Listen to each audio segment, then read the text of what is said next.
Langeni from Johannesburg in the Gauteng province. We've got Pastor Dumisani Mbata Shandu from Ekurhuleni in the Gauteng province.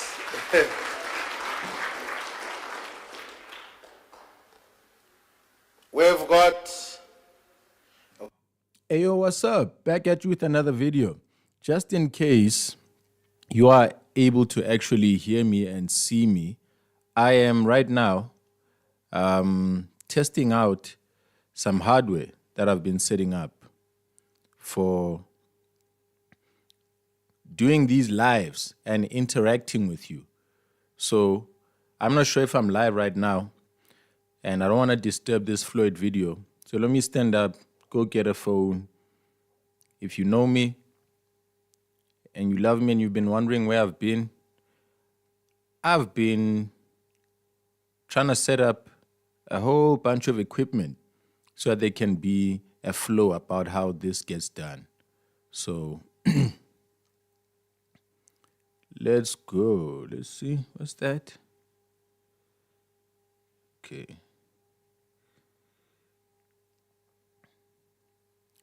Let me just check that I'm live and also comment on my live on the chat to see that I'm actually running everything together. Viper Makamu from Limpopo province, I think from the University of Limpopo, former SRC president. Yes.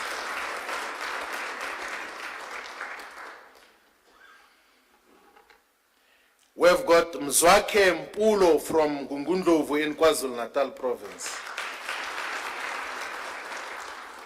We've got Siposenkosi Gwavu from Amatole in the Eastern Cape province. We've got Tembiso Dlangamandla from Umkanyakude. It's from Jozini in KwaZulu-Natal province, the former coordinator. We've got Tseko Mafanya from Fezile Dabi in Free State province. We've got Victor Nyembe from Mangaung in the Free State province. We've got Michael Tsotetsi from Hertzbande in Mpumalanga province.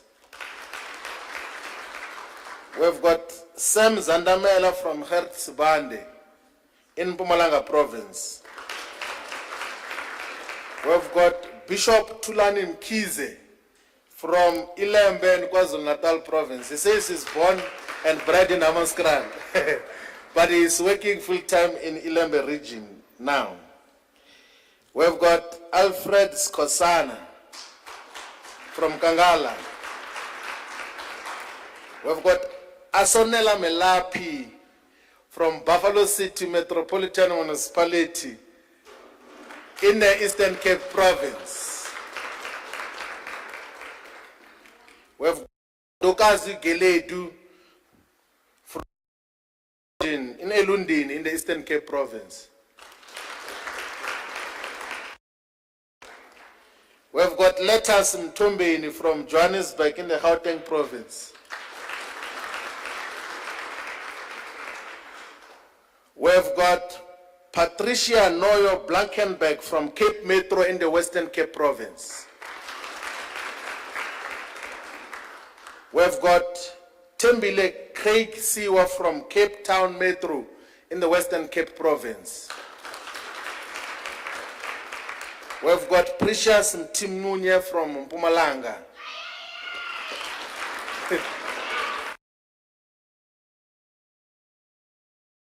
Monto from Bojanala in Matibeng in the Northwest province.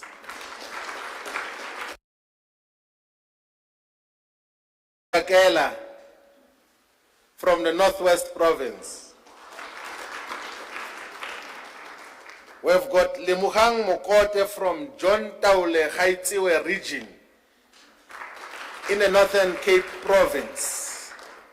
We've got, the last one is Irene Taibos from Francis Bard region in the Northern Cape.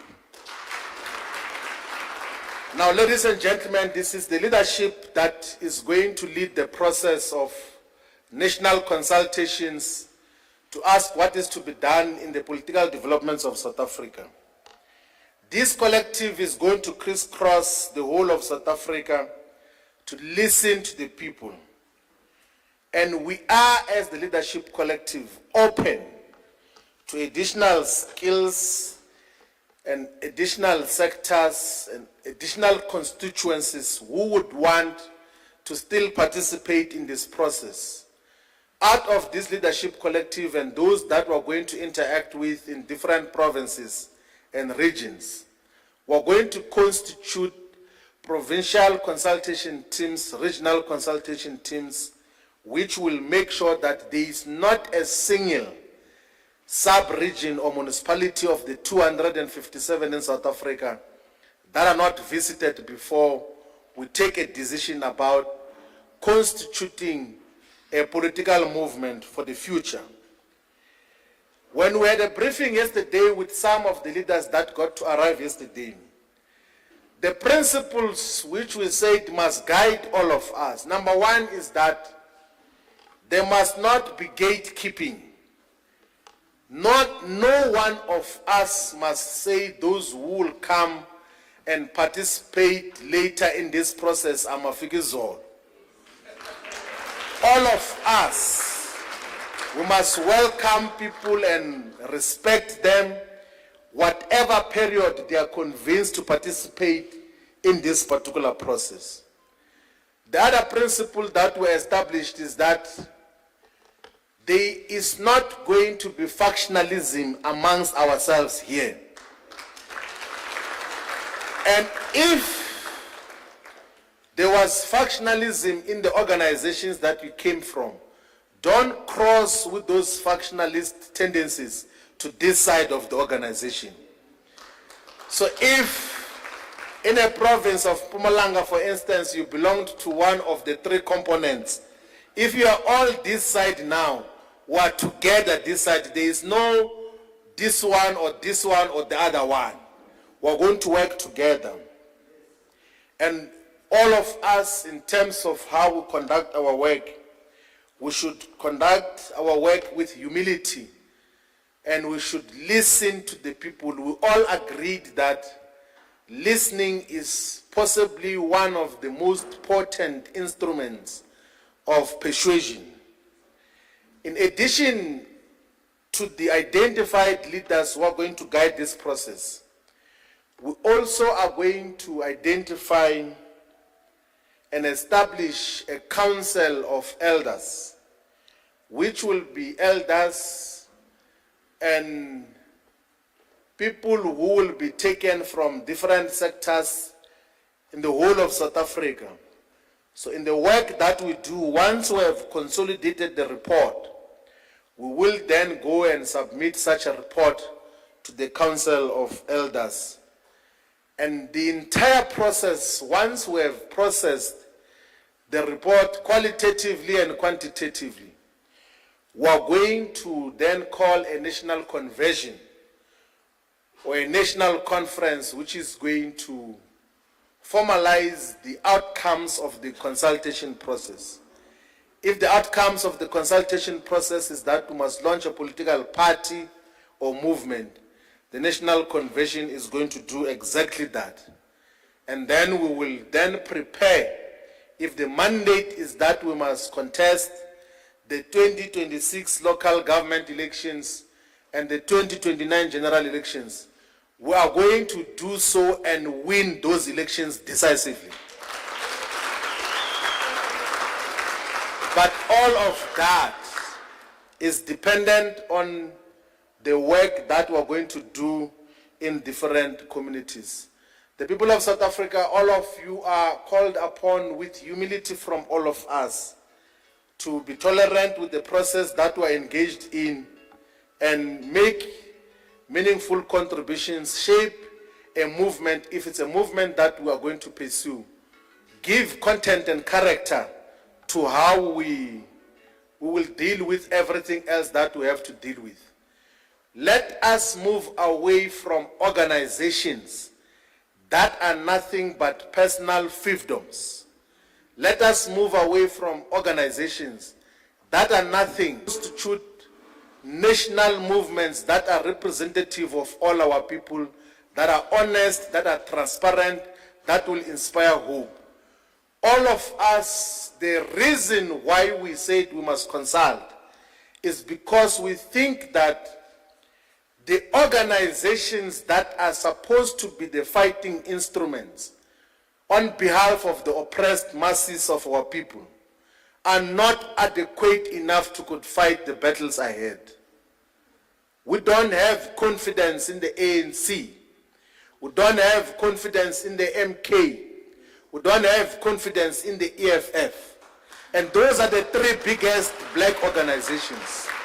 We are going to open to listen as to what is to be done, and that will guide us as to what do we do moving forward. Thank you very much, Nkomo. You can see. Siyabonga.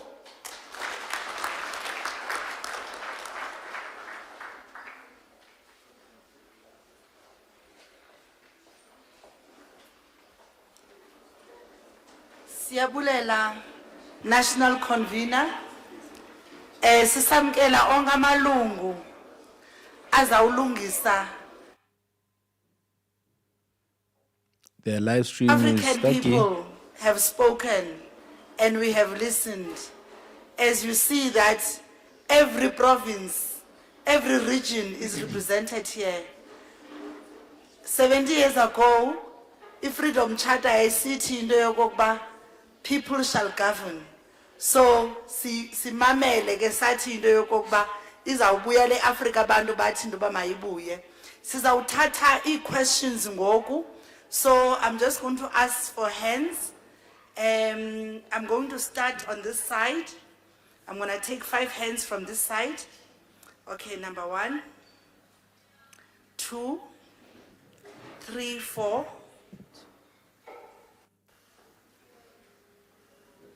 And then Yes, so it's time for the questions. Let me just test my mic and see if I'm actually coming through as well, or if the stream is the only thing coming through. you can go ahead. Okay.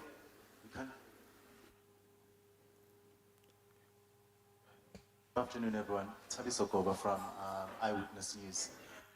My first question, Mr. Shivambu, in terms of the people sitting up there, I know it was a bit more diverse when you announced a lot of people here who were standing, but in terms of maybe the main leadership, there's quite a number of former MK people. I mean, how would you sort of that sentiment that maybe this is just a party or a process or a committee of aggrieved former MK members? How would you respond to that? And secondly, my question is around, you spoke around respectability and decorum, and that, you know, all these committee members shouldn't degenerate themselves. As you're saying that, Mr. Shivambu, you were on TV not a few days ago, you called some of your colleagues drug addicts. Is that, you know, do you regret maybe some of the comments that you made, especially considering that Tlamulo Ndlela is obviously instituting defamation charges against you? And just my last question, I'm sorry for hanging everyone up. You just said now that you don't have any faith in the MK Party as a viable organization. Are you still a member of the MK Party? And if you still are, how are you a member of a party you just said that you don't have confidence in? Thank you.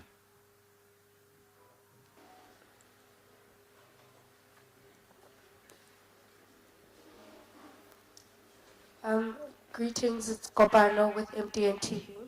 So I only have 2 questions. So my first question would be the possibility of realigning with former EFF members who are also disillusioned. Is it a possibility? And then my second question is that what does this move say about the leadership of culture in South African opposition politics? Thank you. Thank you so much for the opportunity. Junior Commando from Newsroom Africa.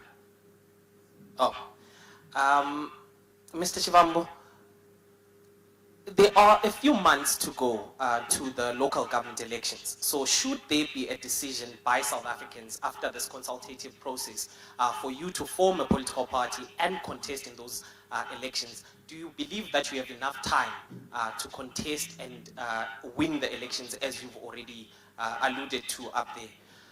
But also, the spokesperson instituted those, I think I saw summons earlier saying that he's demanding about 3 million rand from you.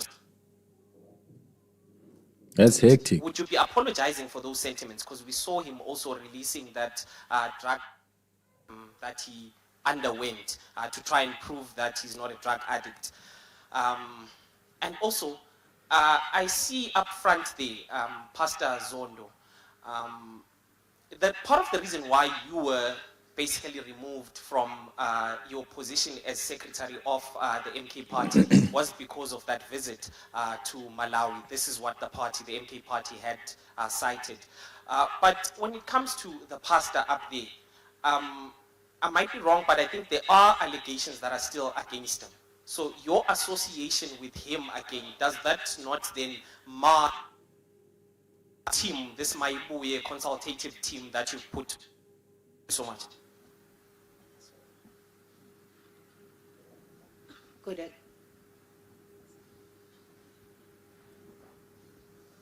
day, it's Bikanyo MDN TV. I've got only 2 questions, but I'll just summarize it to be one. What inspired you, Floyd, to have an inclusion of religious leaders, particularly pastors? Or is it a way of designing the policy in a faith-based manner, or what? That's my question. Thank you. Good day, Cindy Suntawaje from the Kasi Voice News and the Gauteng Network. I have 3 categories of questions, but I'll take 2 for now. I'm hoping the second round will come about. The first one is on the consultation. Oh, I know this brother, man. This brother, I was in church with him at some point. I was visiting his church. I wasn't in his church. I would visit. It was a pretty big church. Ekasi. I wonder where this guy is. I saw him on the news commenting when there were riots in South Africa and they burned down something. So it seemed like he's in the media as well. So interesting. Where did he say he's from? Let me rewind. Yes, sir. I have 3 categories of questions, but good day, Cindy Suntawaje from the Kasi Voice News and the Gauteng Network. I have 3 categories of questions, but I'll take 2 for now. I'm hoping the second round will come about. The first one, network. Good day, Cindy Suntawaje from the Kasi Voice News and the Gauteng Network. I have 3 categories of questions, but I'll take 2 for now. I'm hoping the second round will come about. The first one is on the consultation process, economic growth and development.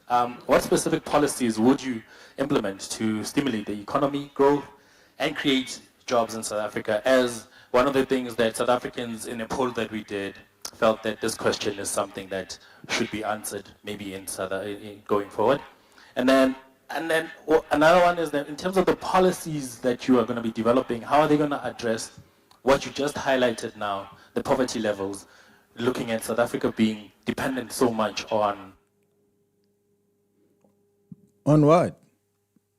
In terms of transformation and inclusivity, I see that you have every sector here. The outcomes that will inform what you say is what a call has been made already to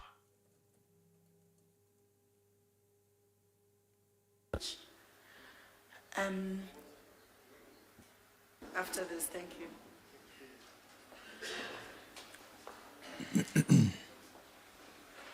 We brought in here the overall composition of, but a substantial number come from former members and leaders of Mkondo Sizwe, because of a correct observation that in its current configuration and direction, majority of MK members, including those that remain, they are not pleased with the manner in which the organization is run. Okay. That is a lot of people had trusted that this is an organization that is going to come in to be a replacement of the disappearing and dissipating former liberation movement, the ANC. But in its current configuration, the MK is not a viable vehicle to fight the battles of the people of South Africa in its current configuration. And if anyone says such is the case, it's not being truthful. It's not being truthful in terms of how they handle those issues. Look, any member from whichever political organization is welcomed to participate in the Mayibuye consultation process. Anyone who will identify with its values and principles is allowed to participate, whether you are from the DA or EFF, from any other organization. One of the principles that is going to guide the process of consultation is being accommodative of everyone. There are certain things which other organizations do which some people are not comfortable with. So we are not going to be closed up and make it impossible for ordinary people to participate. So there is not going to be some strict requirement that your personal conduct must be like this, your hair must be cut like this is the uniform you must wear. We're not going to have that. We're going to be interested in the content of the ideas and the character of people who will participate in the whole process without many restrictions in terms of how they conduct themselves. So this process is open for everyone. You know, if you have a leadership structure of a national organization in South Africa today without religious leaders, then that is not a national and true representative structure of the people of South Africa. More than 80% of the people of South Africa are religious and organized in mostly the category that is understood to be the Christian churches. If the whole political organization that seeks to respond to the aspirations and interests of the people do not have church leaders, it's a wrong organization. Because majority of our people, in all honesty, do not know where to find their public representatives. They don't know where the councillors are. They don't know where their members of provincial legislature are. They don't know where the members of parliament are, because members of parliament, all of them, they are locked in 3 villages in Cape Town. And these members of communities, whenever they've got serious problems, they go to Abafundisi and express their concerns. So Abafundisi know the challenges of our communities and our people far much more deeper than public representatives. In many instances, accessible religious leaders are much more knowledgeable, are much more organic and on the ground than people who are locked in Cape Town, in Acacia Park, Pelican Park, and Laboria Park. And then they say they're public representatives and they are staying in 3 villages in Cape Town, which are locked up, do not have problems of load shedding, do not have problems of water. So if you are a true organization that represents the people, you should be led by people who are leading our people in real terms in different sectors. So that is what is reflected now in the Mayibuye. We are in the consultation process of how are we going to respond to the developments in South Africa politically. And we have set the principles that I have mentioned here.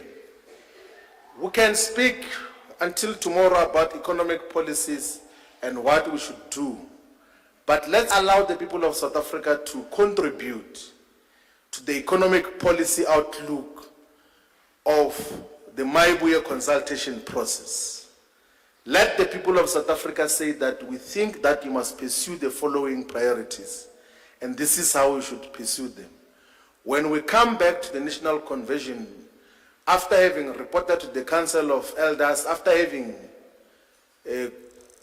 to interact with experts and did comparative and comparisons in terms of what works, what doesn't work, we will give out very cogent and coherent policy alternatives to what is happening in South Africa today. So that, be rest assured, is going to be dealt with at the appropriate moment.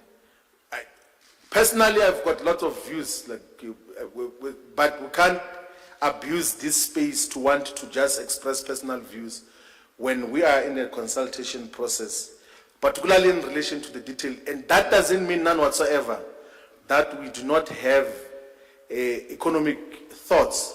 Our economic thoughts, primary principle is redress of the imbalances of the past, is black economic solidarity as well amongst our people to have and achieve collective upliftment of the people. Pastor Zondo is not convicted of any crime. Pastor Zondo is a religious leader who has been leading for a very long time. He has been playing multiple leadership roles in his community and even in the other organizations that we came from. He was coordinating an otherwise very large nationwide interreligious movement. I almost mentioned it in full name. Interreligious movement, which and a lot of religious leaders went to him to say that please pay closer attention to this process so that we still have a voice as Abefundisi and people that are looking after a larger sections of our society. So we did not make a mistake. Now, you know, the advantage of, so when I spoke the other time, I was not yet national convener of the Mayibuye process. Now I've got the benefit of benefiting from the leadership collective in terms of how we should handle certain things.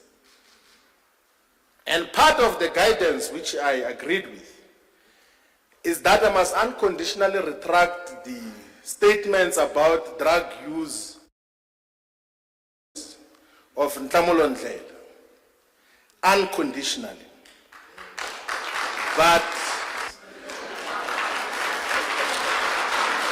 and to Wait. Did he say he withdraws what he said about Ntamulo Ndlela and the drugs? Hold on. And part of the guidance which I agreed with is that I must unconditionally retract the statements about drug use of Ntamulo Ndlela. Hey. Unconditionally. But, and to stay away from alcohol. But to and members of leadership of different political parties. Drugs will not make you with anything, will make you to make a lot of mistakes, but we really unconditionally retract of the leadership. Thank you very much. Hey, yo, some of these things will happen. I don't think that it's a problem with the network right now because I'm watching the stream from some time behind. As you can see over there, I'm not live with it, so it should have buffered. So I guess the stream from the camera came out just like this. But we're glad to be here. We're testing this out. I can see that it's working. And the noble nitpicker, I see you in the comments over there. I'm glad to be back. Fantastic to see you there in the comment as well. Stay around. I'll be around the whole day, switching from topic to topic, testing the hardware, and then the videos will drop in the way that you're used to them with bits and pieces of the stories that I covered following the stream. But if you want to be part of the stream, if you want to give commentary, normally people give commentary after I've recorded and posted anything. Now this allows us to be together in the story with your comments showing up over there. So, glad seeing you. Lela national convener uxolo into enkulu sawuphinda sithethe ka from this side. Thank you for your support. Okay, number 1 behind the What's your camera. actual name, Noble Nitpicker? Then number 2 ACTV, number 4, number 5, number 6.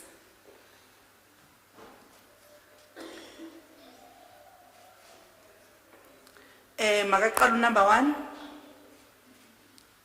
Mike Mayeku number 2. Hello.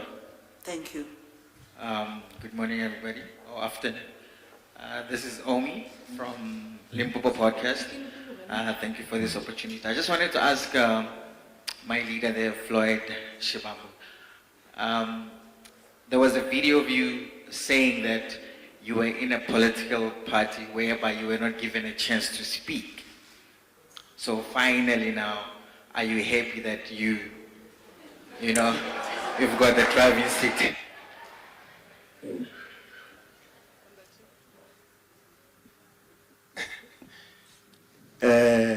Rishile Shibam. Baloi Rishile Nangwe. Leadership of this game changer for me is to say, let us be aware, let us be decisive to occupy in the space of broadcasting. Technology is giving us the magnitude, is given the resources to step up and control our narrative. Hey, yo, dude is talking about what I'm doing, about the media, about occupying this space. Fantastic, bro. Let's listen. Technology is an equalizer. We no longer need to go to faulty towers in Auckland Park or the brutal bond in Randburg. That's why they're selling themselves off, because they can see that the control is slipping through their fingers. So as African Celebration TV, I'm here as a volunteer to this movement to say we have been working on this journey for the past 5 years. So as I'm standing here, we can occupy that space of directing our narrative, of celebrating who we are. So this is timeless. You don't have to be apologetic to any other medium. We've got our own. And the beauty of it is because it sits above the borders.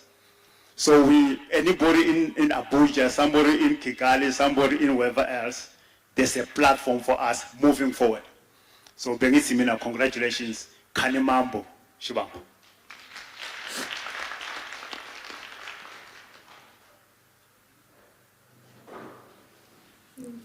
Okay. Number 4. Okay, it's just one question. I see some of the members up there, and there were former leadership of Gauteng, of the party, of the other party, who forgot. In terms of the... Yo, this is my dude from Tembisa, man. His name is Cindy So Ntlabati from Kasi Voice Media Group. So regarding what the other brother just brought up about black people owning and occupying this space, I don't think you're able to see that. Let me lower the brightness. I should hit him up, man. I think that he learned media from church. He was in the media, he was working media, I think, at his church. His church is a mega church, pretty advanced with a lot of resources. So for him to end up now in the media like this, I think it's understandable. I too come from church and setting up instruments and plugging The complex leadership, things have, together. are they still, apart from you, are they still also forming part of other organizations or not? Or have they resigned as well? That's all I want to know. Number 4. Thabiso Goba, I don't think my question was answered. I asked previously whether, Mr. Shivambu, you've heard anything from the MK party and whether you're still a member of the MK party, considering that you just said you don't have any faith in it as a viable political option. Thank you. Number 5 and number 6. Okay, my name is Disetsu from PEM News. My question goes to Mr. Floyd. Mr. Floyd, ngibona i-logo lapha. Is this the official logo of Mayibuye consultation process? And then what specific gaps or failures within the MK party are you trying to address with your new formation? Ideologically, or is it a rebranding of familiar ideas with new leadership? And then the third one, are you concerned that splitting from MK could weaken the broader progressive leftist movement in South Africa?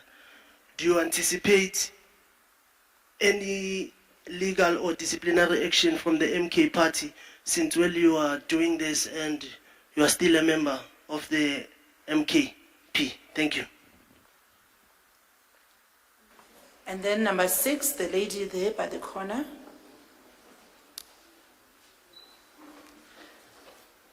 Sibulisa kukho umuntu omkhulu sandungena apha siyakhahlela sithi sikubonile ndlebendle zombini hlube elikhulu Radebe siyakhahlela alala.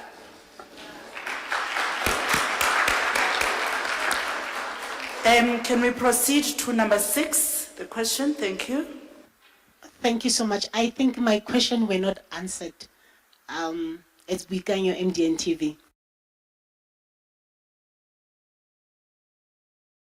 Hey, yo, Maz Brigsby, thank you for joining the chat. I appreciate you being here. I'll see you there. Let's have a conversation. Me and the noble nitpicker, Kamkhelo, are chatting and we are hanging out watching this question and answer session of the Floyd presser. My question was based on Floyd Shivambu, including the pastors in his organization. Is it a way of influencing the policy direction of Mayibuye? That was my question. We can take 2 more. Please stand up so that they can see you. Thank you very much. That's number 7.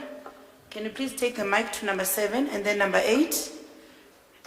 Number 8 is here. Please give him the mic and then we'll take number 9 and then thank you. Thank you for the opportunity. My name is Wayne Ngomeni, direct from the public.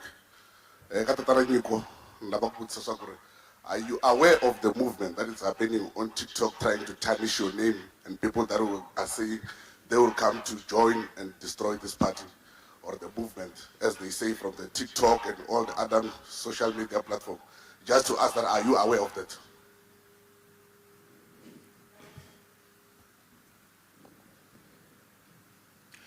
Thank you so much. It's Omalemane Floyd, Kai News.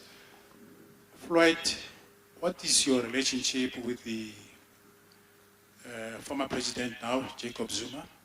Are you in talks? When was it the last time you speak? Secondly, I just want to rephrase the question that was asked by my colleague there. Running a political party, right, or a movement, but also with the intentions of contesting is not easy. There's no time. The elections 2026 is around the corner. You still need to campaign. We saw the leadership here that will be going on the ground, but you still need to campaign. You need funding. You need so many things, right? Time-wise, you still need to register the party if maybe you are agreeing on forming the party. Time-wise, are you ready? Thank you. Number 8. Yeah, please stand up.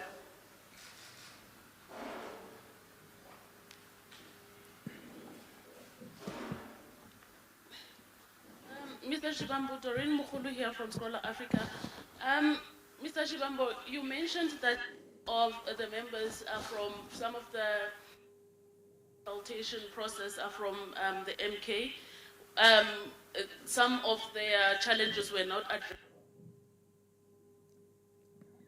Feel that as a national convener and general secretary, you failed them while they were in the MK. Number two, we cannot take away from the fact that Pastor Zondo and when you went to visit, when you went to Malawi, the country was not happy about that move because Bushiri is facing some criminal charges in the country. Don't you feel that having Pastor Zondo in the Mayibuye consultation process might dent the image of the movement? It will, it must. Zondo is a crook. Yo. I think the national Oh my Lord. sondele and ndabezitha nazi izitulo zakho 1 2 3 besicela nje niphakame ningathi sinehlelise kwizitulo zeplastic. Siyabulela. National convener, thank you very much.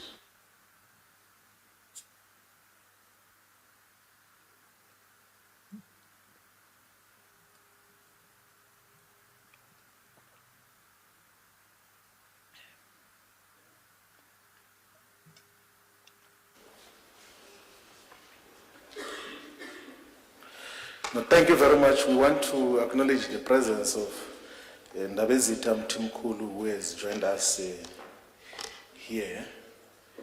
You know, there's a question about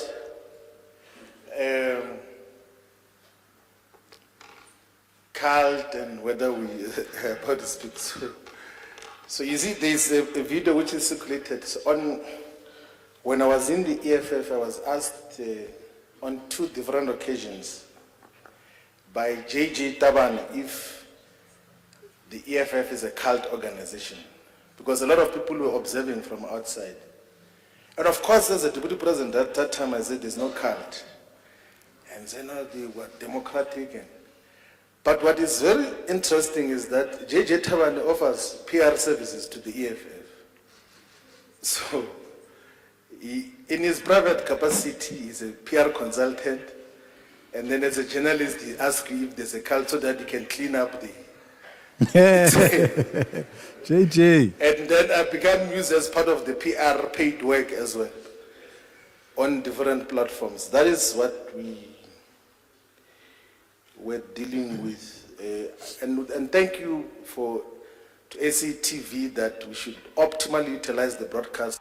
Yo, Maz Brigsby, I think he's going to be around, man. I think what he's forming here, and don't forget how donors and white people, through organizations, they can hide themselves.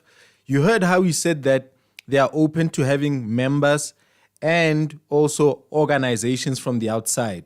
I remember Floyd at some point regretting doing that when they started the EFF, because they allowed Black Land First, Bo Anlem Kritama, to come in as an organization and then wear EFF regalia. But they didn't cease to be independent members even after they joined the party. So I think he's now noticing how lonely an approach that was in the EFF. And now he's forming an organization that will quite openly take money and be able to sustain itself and contest and destabilize the parties that he's speaking against. So he's trying to play a different formula to them. So will he last? Maybe the money will help him last and stick around. The media loves him. Bro, it's difficult to become irrelevant in South Africa because there aren't new people becoming relevant.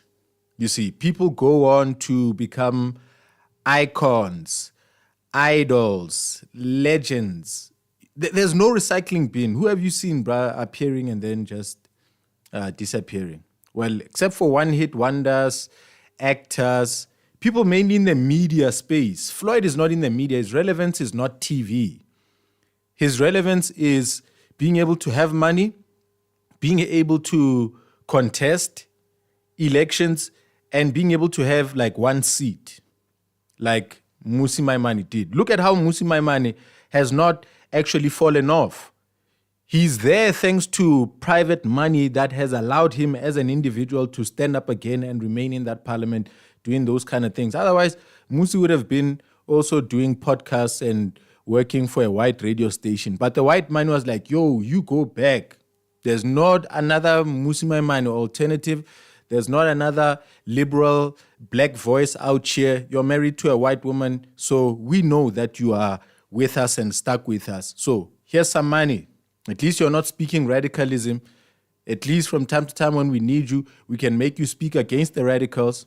So I think that Floyd is going to be here, man, after 6 months. We'll see. Space must not rely on the mediated platforms. We should go direct in terms of how do we have got tremendous experience from amongst the leadership of Mayibuye consultation process. Like too much media experience that we will responsibly use to reach out to as many people as possible. If you were to combine the experiences of Sydney and Kuzana, of Luther, and everyone else that is at the forefront of this process, they know what they're dealing with. So we will communicate much more responsibly. This illustration, I don't know if it's a logo, this thing, it's an illustration. It's an illustration of Mayibuye consultation process. So whenever you see that, you must know that the consultation process is there on how we'll then deal with those issues. The policy direction of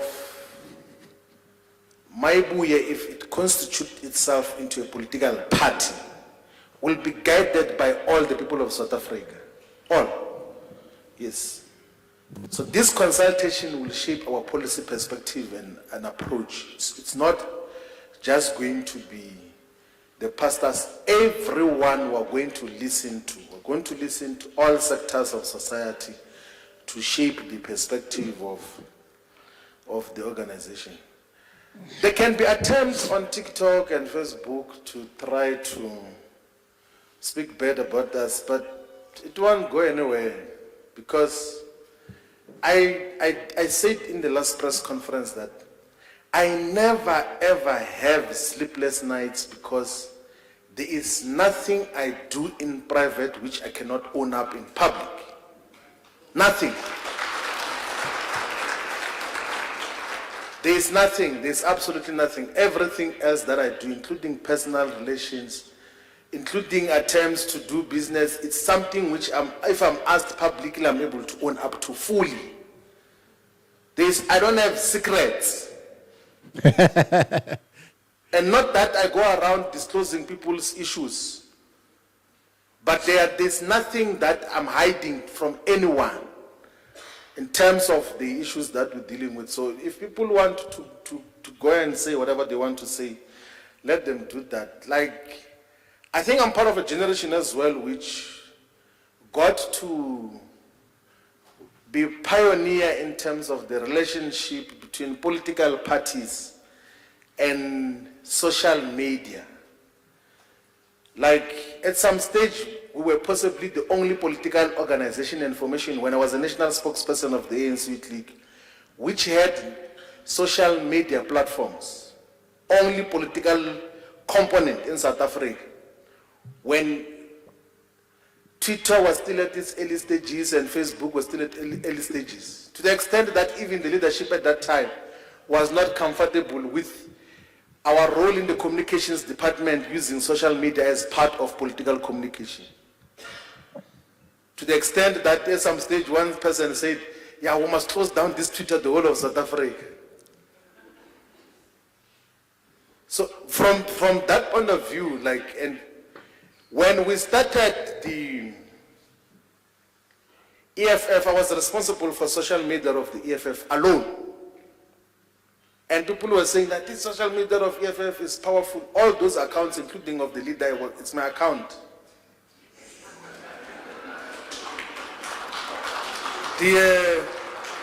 And ran South Africa through social media. Like, so I know what social media does and how it can be used effectively. He was not on social media when we started the EFF. I want to get that account and say, no, this is how we must use it. This is how we deal with these issues. So there's no social media which is going to undermine us. No way. We are miles ahead in terms of social media usage. We pioneered political communication and social media. If we wanted to write books about that, you can go and check in the archives of communication political. We dealt with that far much earlier before political parties could accept that they can have a Twitter handle or a Facebook page and all of those things. We're doing that far much earlier in our earlier lives in terms of what happens. I did say in several occasions, and I'll stick by that, that the relationship between myself and President Zuma is a respectful relationship which will remain as such forever. We'll always respect President Zuma. The office of President Zuma and the people that work through him and the people that we sometimes communicate through when he cannot talk to me directly have on several occasions since the 19th of June's press conference said that President Zuma is asking for a meeting. Then I indicated that it will not be possible to go to meet with him in KwaZulu-Natal because there were several meetings and engagements which we had here in Gauteng, and indicated that if or when we finish this process, I will not have a problem to go and appraise President Zuma that we are in a process of consultation. And this consultation might culminate in formation of a political party or a movement. I did say that this is not some secretive engagement. It's not an underground movement. It's an open engagement of persuasion in terms of how to move forward. And no one must feel guilty to be associated with this process. We will appraise him and we'll tell him the reasons why we think that the MK in its current configuration can be a trusted weapon in the hands of the people of South Africa. And it's not a critique that we are saying in secret. We're not gossiping. We can write perspectives. We can give even far much more deeper confidential information as to why an organization in its current configuration can't lead a liberation project. It's not a secret talk. It's an open talk which we'll raise with him that this is what is, and he's aware of the dynamics that I had played. And majority of members of the organization know that the internal dynamics inhibit it or makes it impossible for it to be a fighting instrument as a collective. There can't be a movement that will fight for people's liberation if it is not defined by a deep sense of internal discipline and stability. There can't be a movement that can fight for true freedom if it's not transparent and accountable. There can be a liberation project that is led by a family.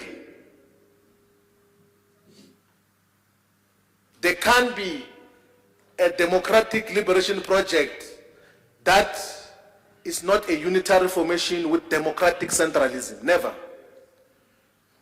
How are you going to process that? How are you going to provide collective guidance? Because you will leave a meeting and think that you have agreed on a perspective of how we move forward. And then the family sit over dinner and say, no, those decisions that they've taken are nonsense all over. At that time, you are busy communicating to structures that, no, next week we are going to start a new campaign on how we are going to respond to crime. Then they say, no, leave these things of crime. It's not priority. Let's focus on Morocco. So that, like, you can't have an instrument like that as a fighting instrument. And that is honesty, it's critique that we will give openly. It's not, if there's one thing which we not afraid of is to talk. That one you must be rest assured, like even when we're in the leadership, even in officials, Magubane knows, was a TG, we're sitting together national officials. Like, we robustly engage. Sometimes it will become difficult because you will find some of our colleagues, because maybe of age, they made like serious mistakes, and you must come in as Secretary General to now enforce discipline. But how do you, when you say you must go and communicate a decision, and then you come back to us and say, no, that decision that you said I must go and communicate, now I'm representing those people you sent me to. Oh. Yeah, they send you to go administer medicine and you come back poisoned. That is what we deal with. That you said to go and communicate to this structure or to this group of people that this is what we have resolved as officials. And a person comes back and says, no, they actually now I'm representing those ones, not you. And those are the dynamics that we deal with. So with President Zuma, any day, any time, there's one or two things that we will have a different appreciation of. But one thing that will never happen is to abandon this process of consultation. That one will never do. This one will never change. We're going to listen to the people of South Africa, and if our qualitative and quantitative assessment is that we should form a political party or a political movement, we're going to do so. Even when we do so, we will inform him officially that we're not fighting with you, we're not fighting with MK. You can continue doing what you're doing. We're going to do what we think is right for the people of South Africa. That is the approach that we're going to deal with. I don't know what is this thing of saying, no, there's no time, there's no money and everything else. I'm not doing this for the first time myself. Yeah, not doing it for the first time. Issued a statement for the clarion call for the formation of the EFF on the 11th of June 2013. Launched it on the 26th, 27th July in Soweto, Uncle Tom's Hall. Launched it publicly in Marikana in October 13. Ooh. And before even the organization was 12 months of announcement, it was contesting elections on the 7th of May 2014 and received 1.1 million votes. And that, of course, was part of the collective effort in terms of the work that was done. So I'm not unfamiliar to this territory. We have got more than 12 months to prepare for local government elections. If we were to agree on formation of a party and contestation of local government elections, we're going to do very well. The good thing is that majority of us here, let's pray, we're going to be there when the election results are announced. And there are people who think that we do not know what we're doing. We know what we're doing. We ran elections with little or no resources before. Even when there were resources at central level, sometimes some of us will be deployed in provinces where we will not be given resources to run elections. We'll raise money and still lead the best performing provinces. All the provinces that will be deployed to. During my time in the AFF, each and every province was deployed to preside over elections was the best performing. Without any centralized resource. So there is no fear about the work that we're going to do. Those that have worked with us know that we will consistently be on the ground to guide structures. We will come out of this process victorious. And we will be able to demonstrate to the people of South Africa that there is an alternate program and vision that can be pursued. Unlike what we are subjected to now of cults, of family projects, and directionless organizations. Thank you very much.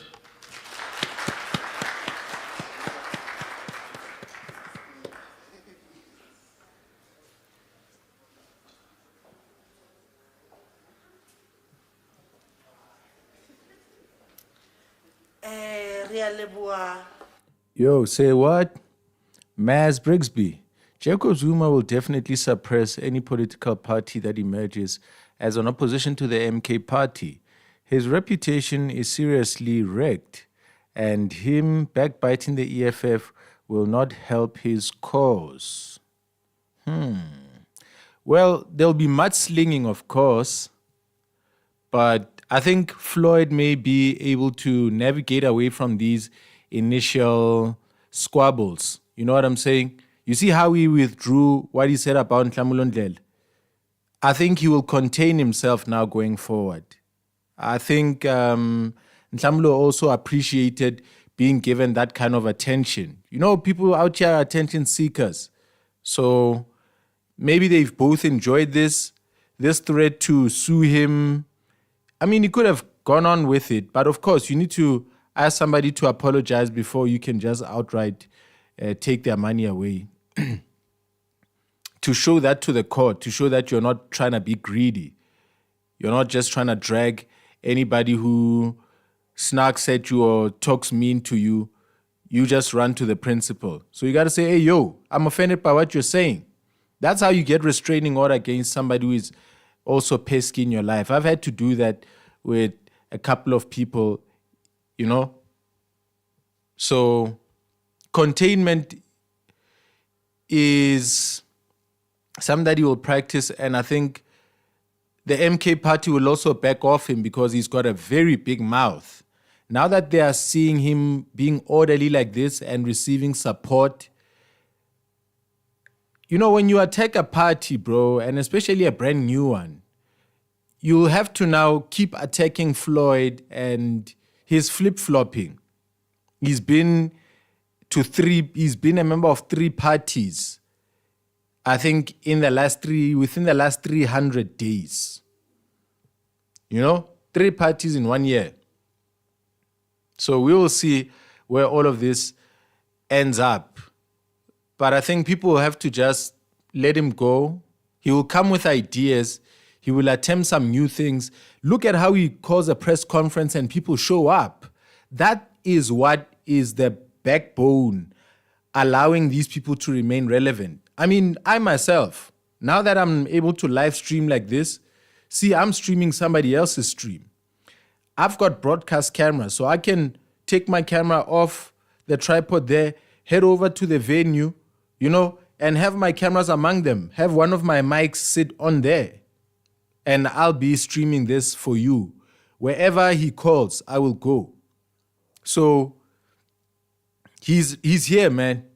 He's here. 3 parties. National convener. Ndizawucela nje Uyajiva lo mjida jo. He's partying hard. akazothi azobulisa. Tate Comrade Nwedo. Thank you.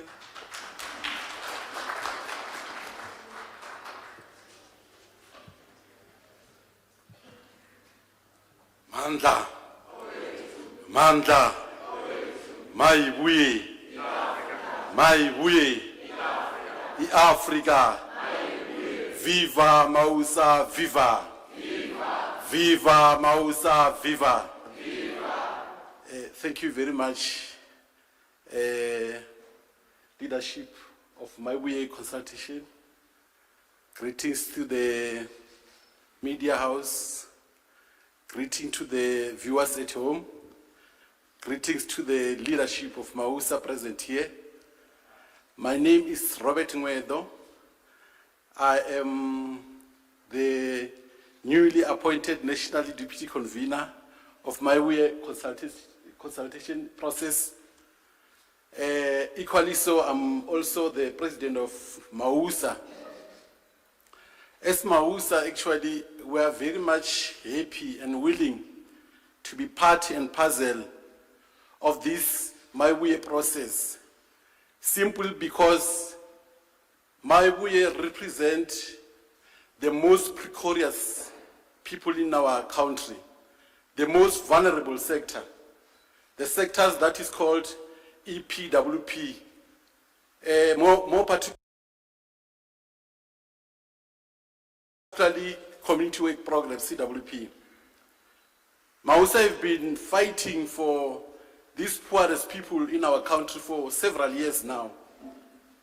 As leadership of Mausa, we have realized that in the country, there is no any political party that is interested in helping the poorest people in this country. That is why we find it fit as poorest people of this country, of Mausa EPWP. Ayo, sorry, I'm still getting to grips with the technicality. So I paused there and I spoke into the mic. I realized that I had put it on mute. I should stop muting and unmuting. So I was saying goodbye to Maz Brixby there. You know, yeah, we didn't hear your voice. Yeah, man, I'm still learning these things. Yeah, that's what's up. That's what I came here to correct. To make sure we are going to join this process of Mayibuye and will help them to make sure at the end of the day we become victorious. We're going to make sure together with Mayibuye our land is going to be coming back to our black people. Mayibuye! Yeah, Africa. Mayibuye! Yeah, Africa. Thank you very much, Program Director. Thank you, comrade. So zingabuyile Africa yethu. Sibona movement zininzi ziye zathi into bano comrade Floyd Shivambu sidikiwe sidiniwe nabahlali bayi movement nabo balapha batsho nabo bathi into basikule nqwelo sifuna uya phambili ndizawucela ucomrade Luther Lebelo akhe aze azobulisa naye zosichazela ngendlela yaphambili ndiyabulela.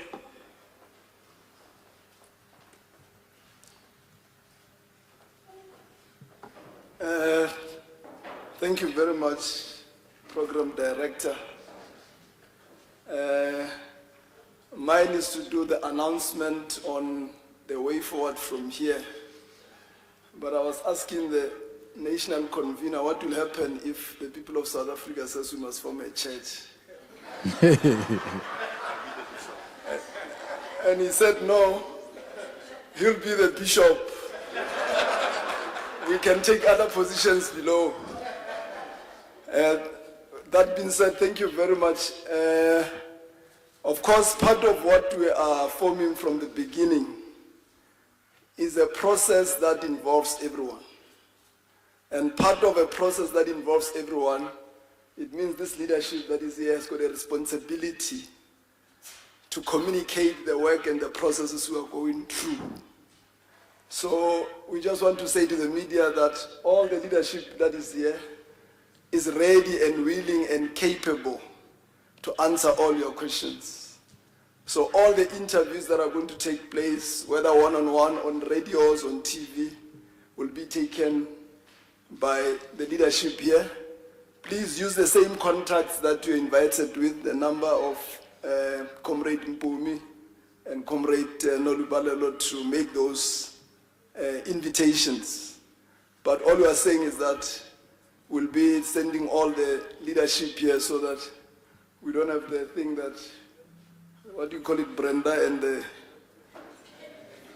if Brenda is not there, the band doesn't work.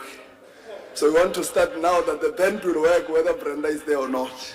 Manda, how are you too? Thank you.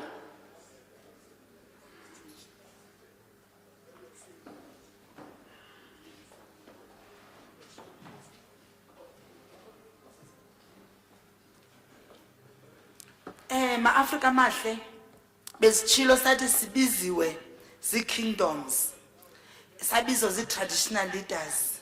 Khona i-traditional leader enendlebe ezinhle zombini asinokwazi uhamba ingabulisanga abantu bayo ngoba amahlubi zii-kingdoms zalapha eSouth Africa.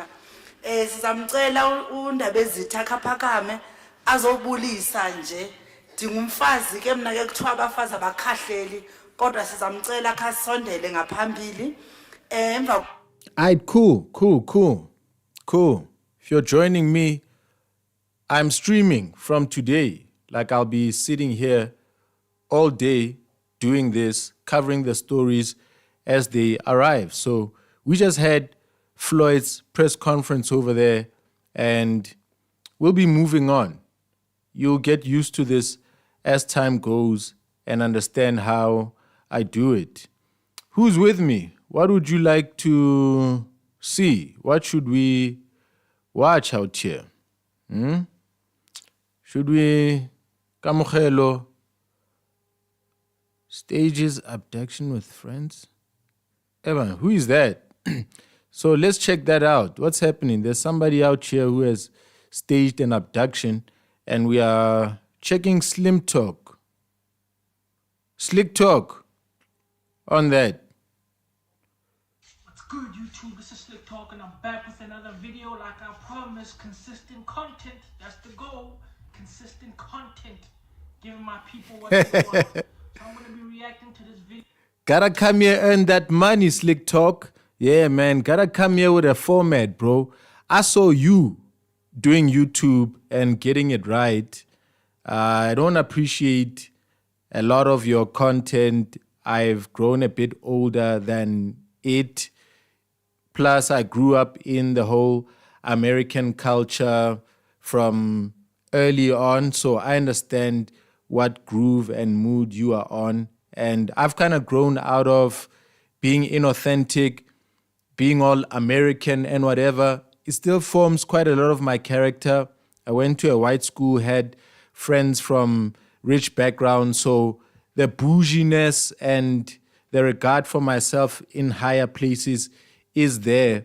But the whole American aesthetic, dissing one another, controversy, all of those things, man. I don't like that, but I appreciated seeing a YouTuber, a black guy, suddenly show up and start making a name for himself, a name for yourself. And then you would get punched up by Casper, become embarrassed or something like that.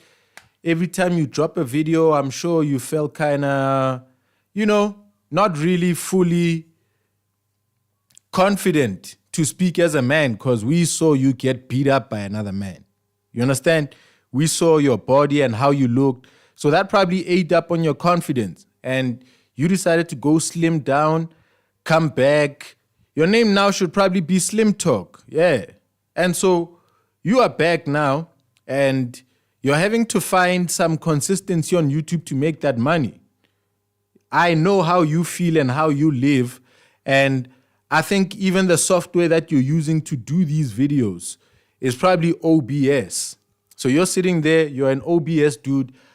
I was just shooting this content and putting it out, like shooting from camera, putting out audio from here, and then sitting doing post-production. And then I realized the ease of putting an OBS live setup. You may not go live, but you may just record. So I think you've got a source over there, which is video. You're going to be able to play it live with us. You got your headphones. You're doing this from a webcam on a laptop. Easy does it. Edit it on CapCut, and you're gone with it. So you're back. I see that you are talking consistency. I was certain from a long time ago that, bro, you cannot be consistently angry. You cannot be consistently hostile. It takes a lot out of you. You have to be high tempo. And if you are high tempo with consistency, you get drained. And so you need to be at a normal pace. You need to have a character on camera that is original and authentic, not one that is made up, etc. You know what I'm saying? So I see that you are back, and you'll be looking at different topics. Of course, you'll be wanting people to ridicule. I wonder if you'll be giving praises and props, if you'll be saying this is good, or if you'll constantly be pointing and say, that is bad, that is stupid, that is mad, that is crazy, that is a lost cause, that is an old woman, that is a cuckold, that is an idiot, that's a punk, that's a fool. You know, we know you want the drama, but are we going to get to see a chilled out, slick talk? Somebody who's just continuously giving commentary on stuff. I mean, imagine my content, bro. The content that I'm about to roll out at the speed that I'm about to put it out, sitting here the whole day doing content. Imagine from morning to night being angry, putting on a show the whole time, bro. Ah, my friend. Nah. Sometimes I'm down myself. Sometimes I got my own issues. So, I mean, bro, are you gonna be consistent even on days when you're down? And when you're down, you're gonna be tearing people up? I don't think that you're gonna make it. Calm down, my brother. Be sincere here. You're a father to some kids. Love yourself, love them. Spare your energy there. Give it to them. Be balanced. Video where they say they found this guy who was apparently kidnapped. His name is Kamokhelo Bakudi. In report, and thank you so much for choosing us this morning. We start off this morning in Wepener in the Free State, where police have rescued Kamokhelo Bakudi. The 19-year-old's body was, the 19-year-old boy rather, was abducted in Bloemfontein earlier this month while being transported from school. 5 people have been arrested during the 19 years old, a grown fucking man getting transported from school. Number one, why are you 19 still in high school? That's the first red flag. Nigga, you should be in varsity partying, getting girls, doing whatever. You're fucking 19 years old, still in grade 11. First red flag. police's operation, bringing the total number of suspects in this case now to 6. Let's now get more details around On some American shit. The story with Brigadier Mutanzi Makele. Brigadier, very good morning to you. Thank you so much for making time for us this morning. Just quickly, with the information that you have at your disposal around where the 19-year-old was found. Yes, good morning, Aldrin, and good morning to the viewers. We can confirm that we embarked with an operation early hours of this morning in the Wepener area. South African police services are so fucking useless, man. So fucking useless. Instead of doing your real jobs, you out here saving a 19-year-old man kidnapping himself. Like, you guys are pathetic. Where our intelligence-driven information took us, that's where we managed to arrest 5 suspects. 3 of the suspects. And they say they arrested 5 suspects. I saw an article where they said this guy was walking with the people who apparently kidnapped him. Found walking with them. That's not somebody that was kidnapped. That's somebody who was trying to finesse a quick. Suspects were found on the road in one of the townships with the victim himself, and 2 others were found to arrest 5 suspects. 3 of the suspects were found on the road in one of the townships with the victim himself. Man, you guys are fucking useless, man. Useless. So you found the suspect. You arrested. You found the victim. You arrested the suspect while he was walking with them in the township. That doesn't even make sense. Why would you arrest somebody when they're like walking with the suspects? The victim is walking with the suspect. That was a quick finesse. You guys are clueless. And 2 others were found at the house in the same township. The present moment that they are being processed at Wepener. You know, they're actually taking this thing like a serious kidnapping issue. Fuck out of here, bro. Old man who's probably failing in school. He's in grade 11. He's 19 years old, trying to get a quick 7 million. Doing a kidnapping. Our police station, and we can confirm that Kamokhelo is safe with the parent, and that's. No shit, he's safe. He was walking with the guys that took him. What do you mean he's safe? We didn't observe any visible injuries, but he will still undergo medical treatment just to make sure. I need Kamokhelo's mother to step in front of the congregation. I need her to step in front of the congregation. I think she's a fucking liar. I think she's probably like the mastermind behind this whole thing. Yeah, You don't man. have a 19-year-old man getting kidnapped while he's getting transported from or to school. When you're 19 years old, getting transported or getting fetched by a transport in school immediately tells me the whole story is a fabrication. No grade 11 or a matric student is getting fucking fetched from school. What? That is fine. All right.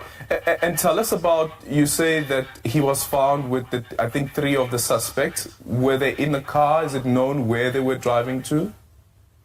Information I have is that they were walking in the street and Walking in the street. Kidnapped, but you're walking in the street. Yeah. our information led us to the specific road where they were. And after that, we went to a house where we believe that is where Kamokhelo was housed. Yeah. And is there any link that has been...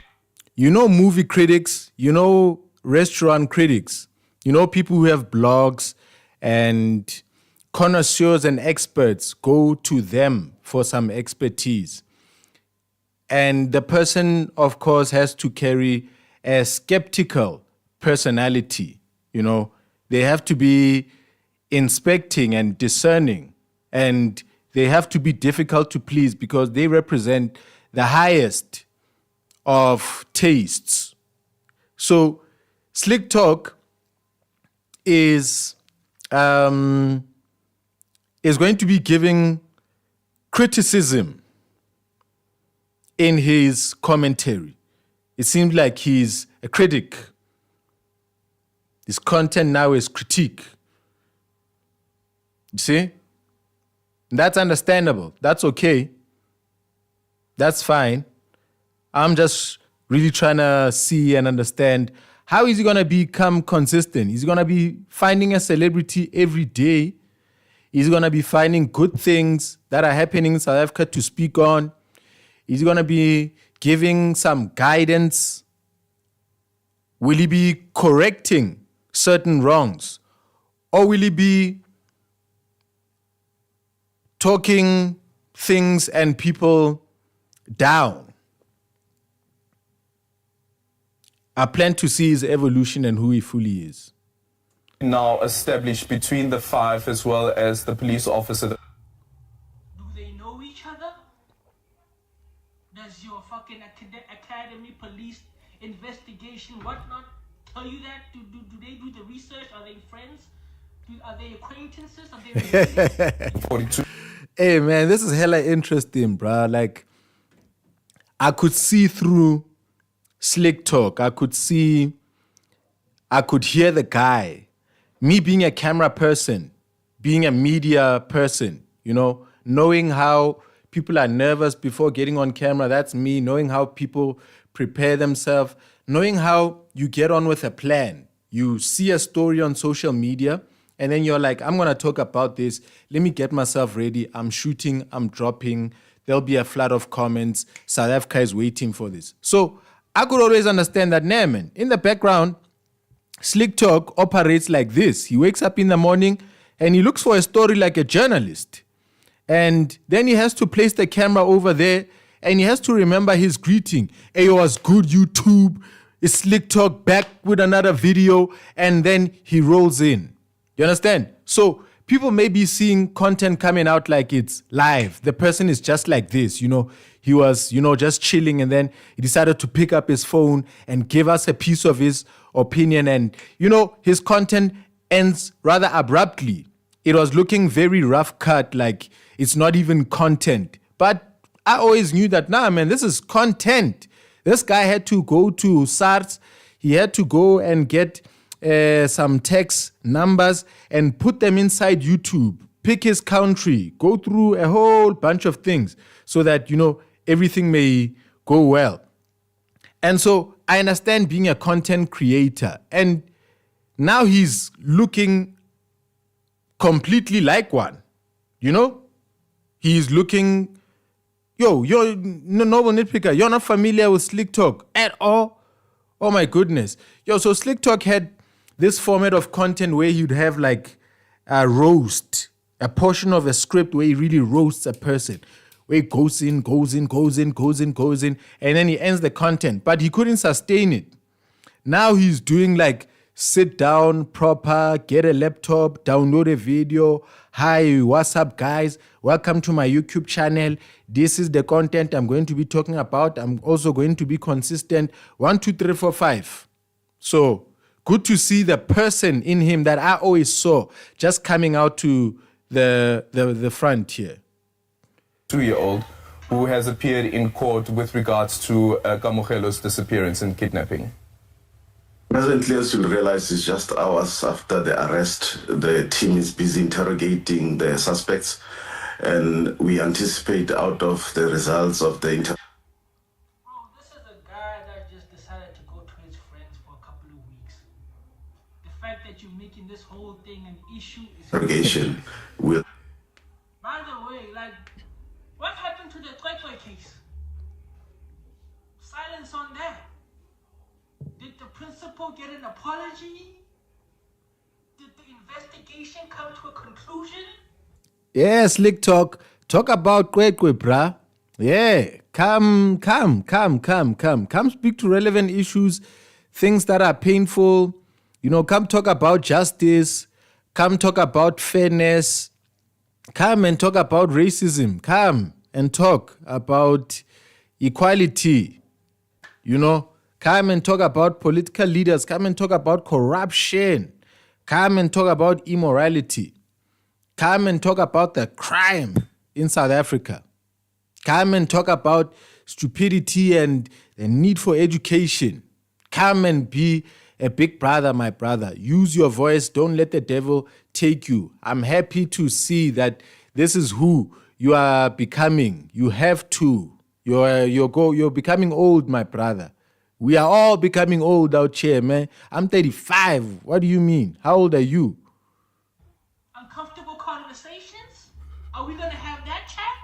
Because things were trending. Everybody was telling us that the principal should be taken out of his job. He should lose this, lose that. Now all of a sudden... I'll show you the old Slick Talk just now. We'll hop into a video and I'll show you who the guy was. Sudden is silence, it's crickets. What happened to that? Let's get to that. This is why you should not jump into conclusions when it comes to social media. You will ruin people's lives off bullshit that you see that's trending.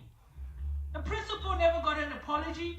We don't know what actually happened with that story. Same here, you have a guy that was missing for 20 days talking about he was kidnapped and they want 7 million, and then they found him in the street, in the township, walking with the people that apparently kidnapped him. certainly find out whether there's any relationship between them and the first suspect. Yeah. And when the 5 were arrested, was there any resistance? We didn't pick up any resistance, hence I say it was a smooth operation. And thanks to our... It was a smooth operation. That was not an operation. Why do you call it a smooth operation? That was no operation. That was technical support unit which managed to track who has appeared in court with regards to Kamogelo's disappearance. Residing or where... Man, South African police service are so pathetic. He's talking about we managed to track. Nobody tracked shit. People, I'm sure the guy was just walking with his 2 friends. Somebody saw him and they said, oh, it's that guy that I saw. Commentary, Bafanas. Commentary. Come and talk to the situation. Come and put it out here. You got 15 more seconds remaining. Peace out, Slick Talk. On social media. Let me call the police. They came and they said, to the police station. Nobody tracked anything. There was no investigation done. There was none of that. Nothing. Yo. That's Slick Talk. The dude has 74,000 subscribers. You didn't know him? It was 74,000. Let's see his most popular video. Casper Vest, 200 and what? 8,000. Oh, this was when he was fat, had just lost a fight with Casper. That's what I was talking about. Check him out. Good YouTube, this is Slick Talk and I'm back with another video. What a night. What a fucking night. What is it, 100,000 people watching live? And then people still want to talk that he's just a YouTuber. That's all he'll ever be. He's just a YouTuber. Get the fuck out of here. I'm one of the biggest media personalities out right now. And that is a fact. I want to give a big salute to Casper Nyavest, his manager, and the whole of... You hear that? At the height of his career, say, he was one of the biggest, most influential. And he was. He was definitely looking like becoming that YouTuber, bro. That different guy. And Adam 22 or something, you could tell that the guy needed a studio or something to really do his thing. And so the Casper thing was a highlight of his life. From there, he fell off. People had seen him with a jelly belly, and he needed to get rid of that. His confidence, getting in front of camera, was not as easy now. Tearing people when you are now the joke, that just wasn't easy. So it didn't work out very well. Bridging the Gap Entertainment for the level of professionalism. Usually I'm very apprehensive when it comes to nigger shit because I'm thinking it's going to be some nigger shit. I'm thinking niggas are going to be going up and down, up and down. You do an interview and there's 10 niggas in the room. That's what I was thinking. But those guys kept the level of professionalism high, and I appreciate that. And I have to say, like, you never know how big Casper Nyavest is until an event like that happens.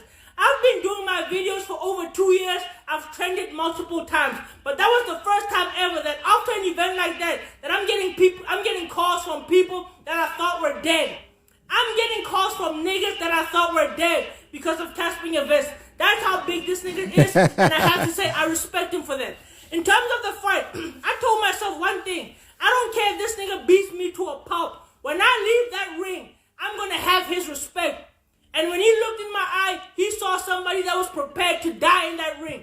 I was not leaving that ring without the money. I was not about to go home with nothing. That was not going to happen. He looked in my eyes and he saw a nigga that was prepared to die. And I also gained a lot of respect for that nigga. I also gained a lot of respect for Casper Nyavest. And I have to say, people, I did get the money so you can relax.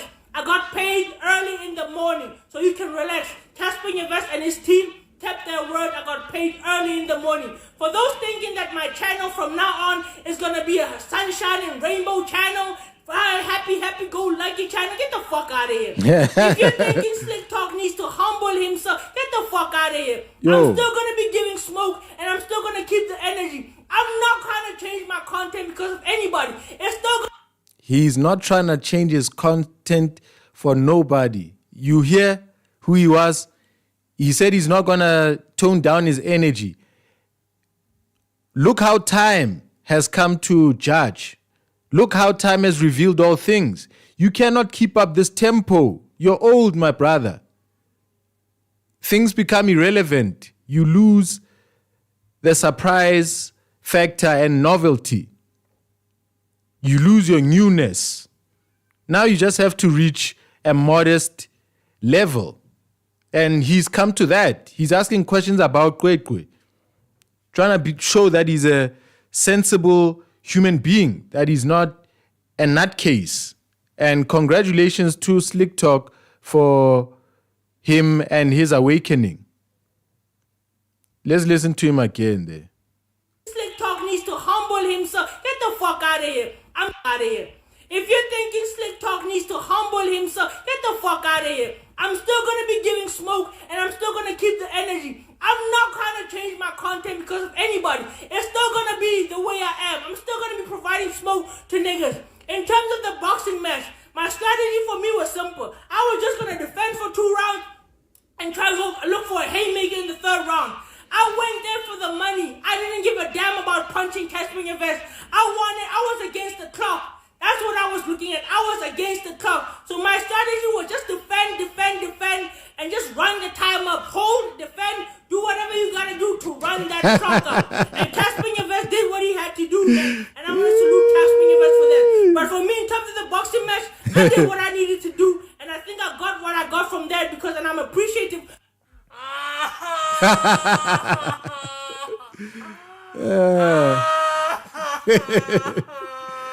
Yeah. Yo, that's Slick Talk. That's Slick Talk over there. So, who do we check out next? There's a piece here about Ntlantla on the Penwell show. Is this the full episode? 56K views. Nah, man, I'm looking for clips. I'm looking for short clips. I'm not looking to do the whole damn thing. Yeah, he got beat up. Yeah, he really got messed up. He got beat up easy. Oh, yo, let's check out Sihle over here. You know, outside where I live, I was walking on the street and then I got to see her. She was walking. And I was like, should I reach out to her? But I was with my daughter. And I wasn't looking nice because I don't really look good. I don't dress up much. You see, I'm in some monk mode. I've been working for a long time. And Sihle is somebody that I saw that day and I questioned going to her. And she's a Christian girl from a Christian background, a believer in Christ. And she gives conservative, holy advice in a time and place to ears that do not want any of that. So let's hear what she is talking about. Yeah, usually she talks about men and women. That is where she got popular on TikTok, and then she would come and be on YouTube. So let's check out her video. I should highlight her, you know. Maybe she can come and be on my stream. We can chill, and that can be a thing. I can have people come in and chill with me. Are men the prize? Are women the prize? Who knows at this point? But all I know is that the conversation around who is the prize between men and women has been going on for ages and ages and ages. And it's almost like it's the center of social media conversations. Every time you get onto a podcast or you see a short video on Instagram or TikTok, someone is talking about, you know how men think they're the prize, and no, honey, you're the prize, like, don't let him disrespect you because you're the prize. Like, walk away. If he ever forgets that you're the prize, then you need to remind him, girl. Honestly, personally, for me, bored. But I just thought I should just give my 2 cents about it today. The most dominating view around this topic is specifically that women are the prize. And whenever we talk about men being the prize, we're always saying men are not the prize and they think they're the prize, and that is the problem. So we should be humbling men and showing them that they are not the prize because they got it all wrong. Women are the prize. Mina, I can't even say which side I'm on, but I'm just gonna come with just general facts, even just biblical facts.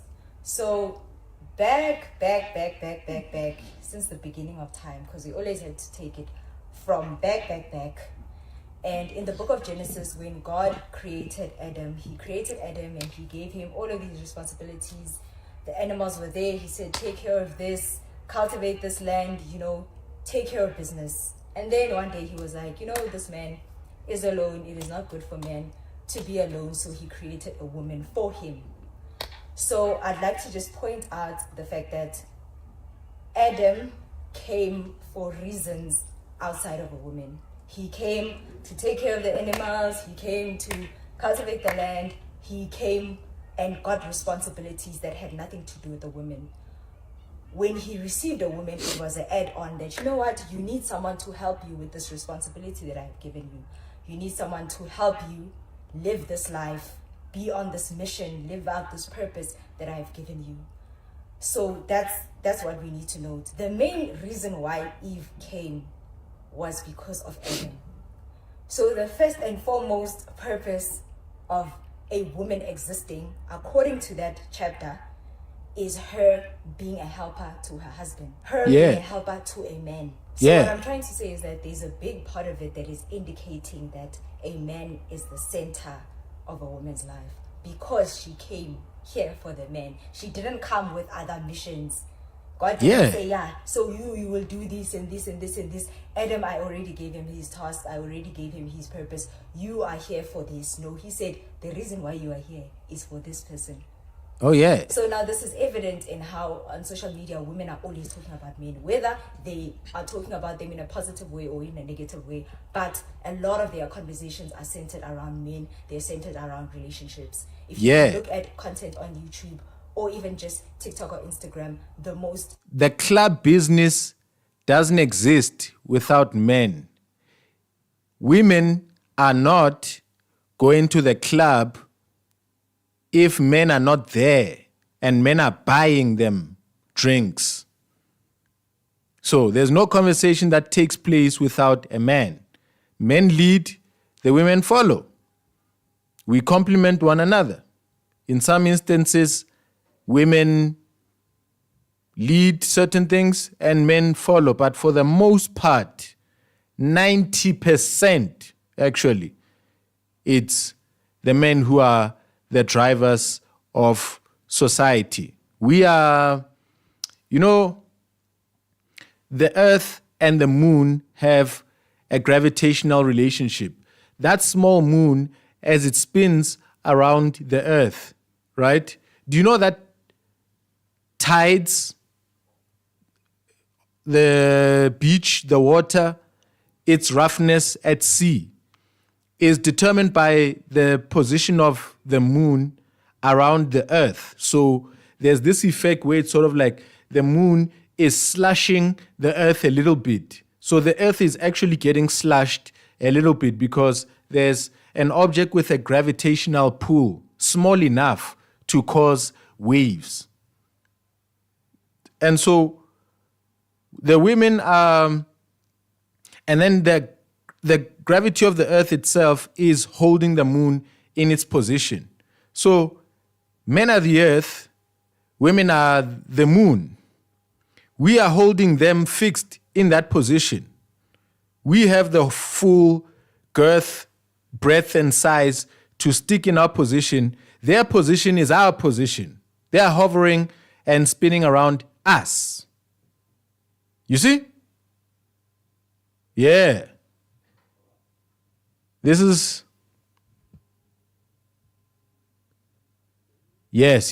They're against prominent content. these ladies. The one that gets the most views is relationship content. Whether there is a couple doing TikToks, trying to be funny, or reality show, whatever it is. If it's got a couple, if it's got a man and a woman, then you know that it's going to do the numbers. And a lot of those viewers, 60 to 70% of the views that you get there, it's women. And I always see it in the comment section. Whenever I see relationship content, a couple, a post that has to do with a man and a woman and how she was in a relationship or how she got divorced and this and this and this, you will always find women in the comments. You hardly find men there to show that this is what women care about the most.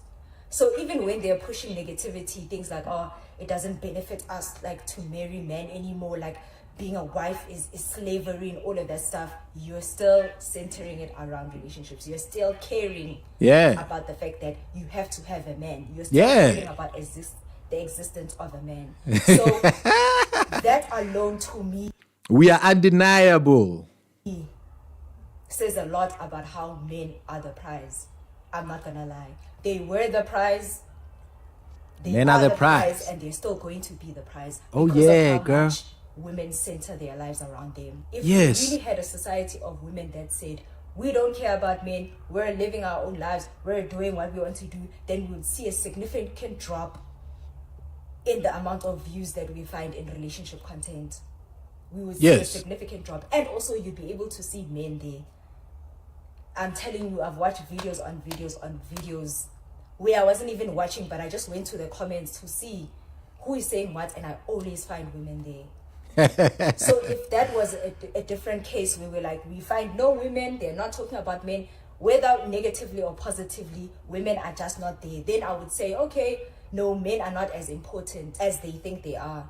You understand? So there's a lot of contradiction in that case. And that to me shows me that, you know what, since well in the beginning of time, God said, men, you have everything, you have purpose, you have 1, 2, 3, 4, 5 things that you need to accomplish on this earth. And when I'm bringing a woman in this picture, it's for you, my brother. Yeah. and then being backed up by the fact that even in our daily lives, every day, we are getting to hear about men 24/7, 365, then that tells me that, yeah, you know what, men are the prize. And I think men know that they are the prize, especially because they know that women are people that are constantly looking for a relationship. They're looking for a man. May this kind of love attack me. May this kind of love find me. Women are always expressing desire for love, always expressing desire for relationship. Yeah, and when we meet, men marry downwards, women marry upwards. So a man is looking for a woman who is younger, a woman who is needing his authority, somebody who is vulnerable and needing a dog with big balls. A man needs to be needed. You understand? And so a woman then looks for a man who is taller than her, older than her, and smarter than her, so that that man may lead her in all affairs, so that she can back down, enter feminine relaxed mode, not relaxed to the extent of being lazy, but she may contribute. In the modern times, women earn money, but in her contribution, she is like a passenger in a car. You can close your eyes and sleep sometimes. You can look down at your phone. The man is driving. He's got his eyes wide open, looking at the road. You can take a nap. You understand? But if you want to drive, if you want to be in charge, you're going to be a woman who is masculine, who is competing in a masculine world, because you don't have the tip of the spear that is grazing this masculine world and opening up a space for you to just pass behind him. You know, like how a tractor clears a field? You clear the field yourself. What do you mean?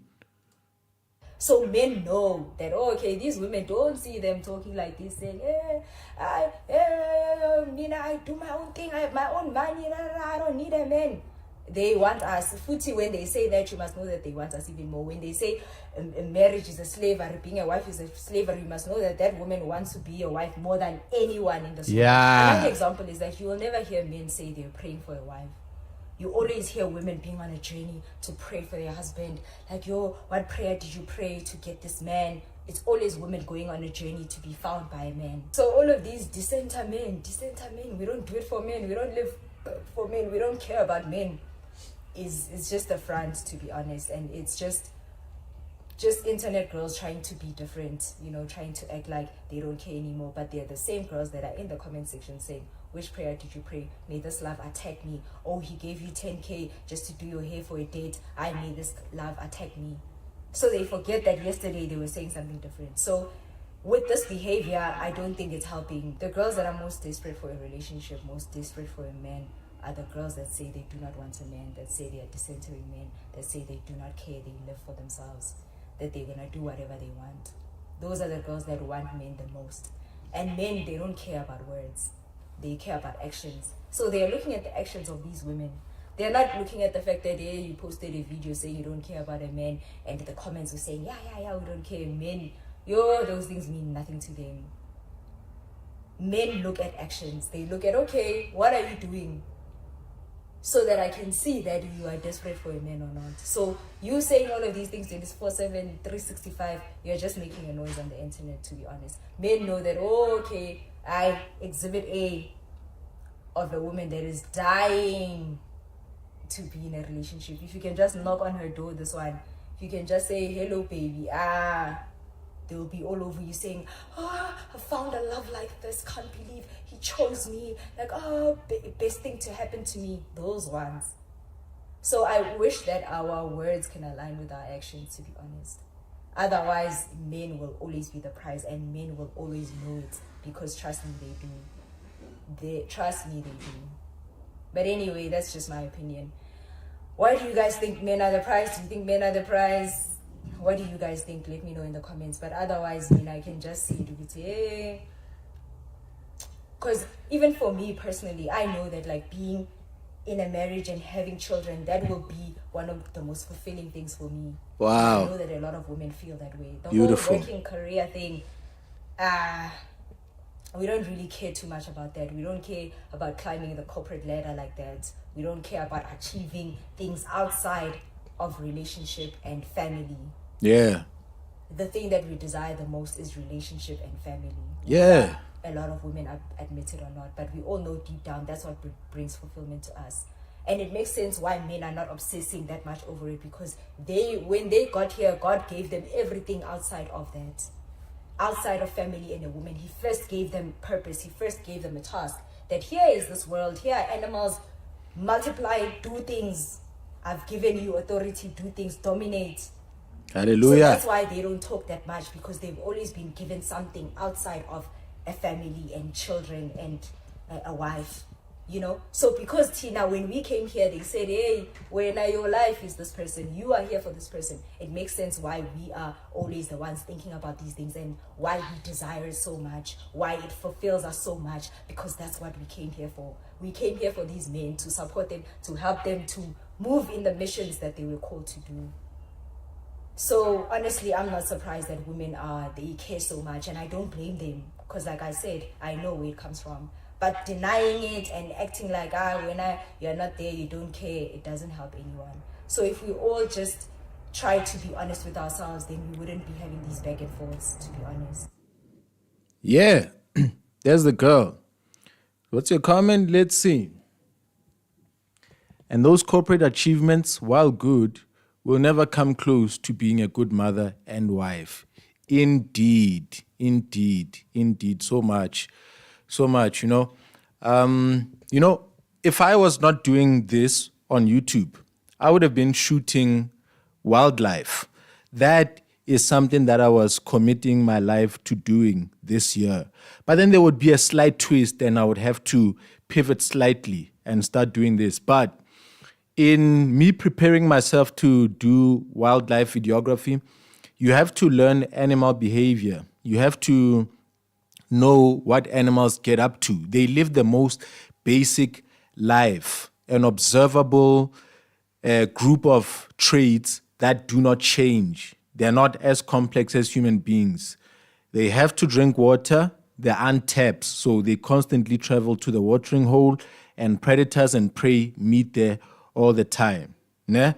They have to eat. And in order to eat, the predators have to hunt. When it's time to eat the prey, while trying to eat their grass and be about the business, they're getting hunted. And then they need to mate. There's togetherness there. And you can see even a family dynamic within animals. It's a family dynamic that is uncorrupted. You see, a pride of lions, elephants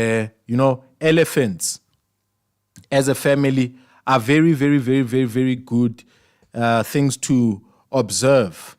You understand? And then you can see, like, there are characters that are made like assassins. They are loners. They are distant characters, distant figures. Cheetah, leopard, you see that they've got a wandering off solitude tendency, not dwelling with the women and the children. The males don't do that. They wander off or go together to live together as males. You see, they detach from softness and the comfort of life. And so when you look back at human beings, you can see men who can't stay at home. Right? Wena bagloye nye lion wena. Wena bagloye nye cheetah. Ya cheetah wena. Yeah.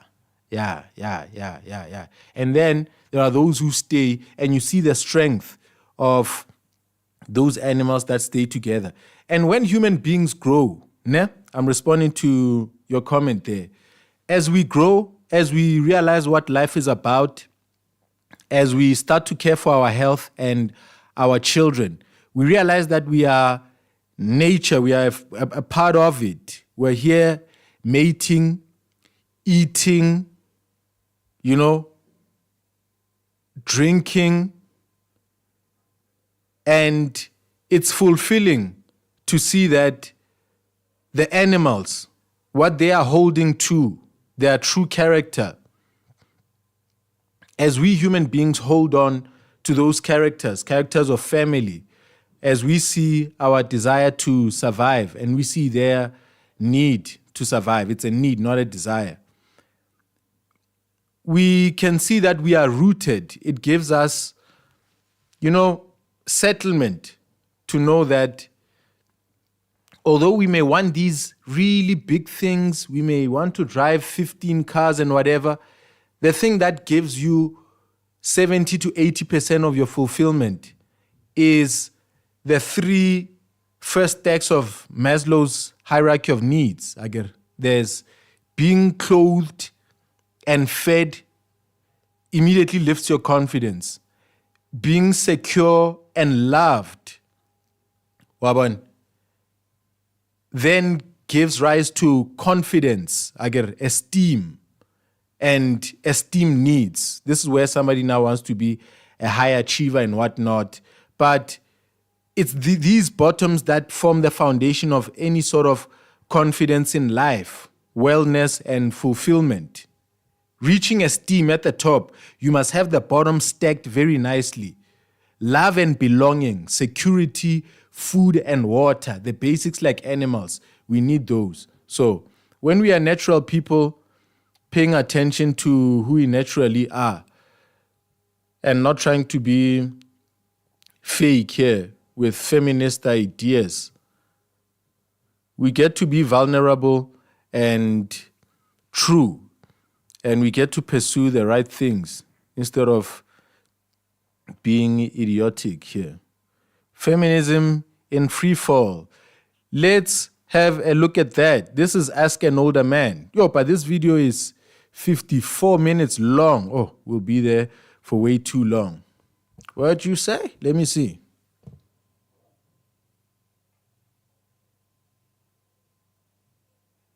Seek ye first the kingdom of God. Hallelujah. Yes. Yes, yes, yes, yes, yes, yes, yes. Hallelujah, yes.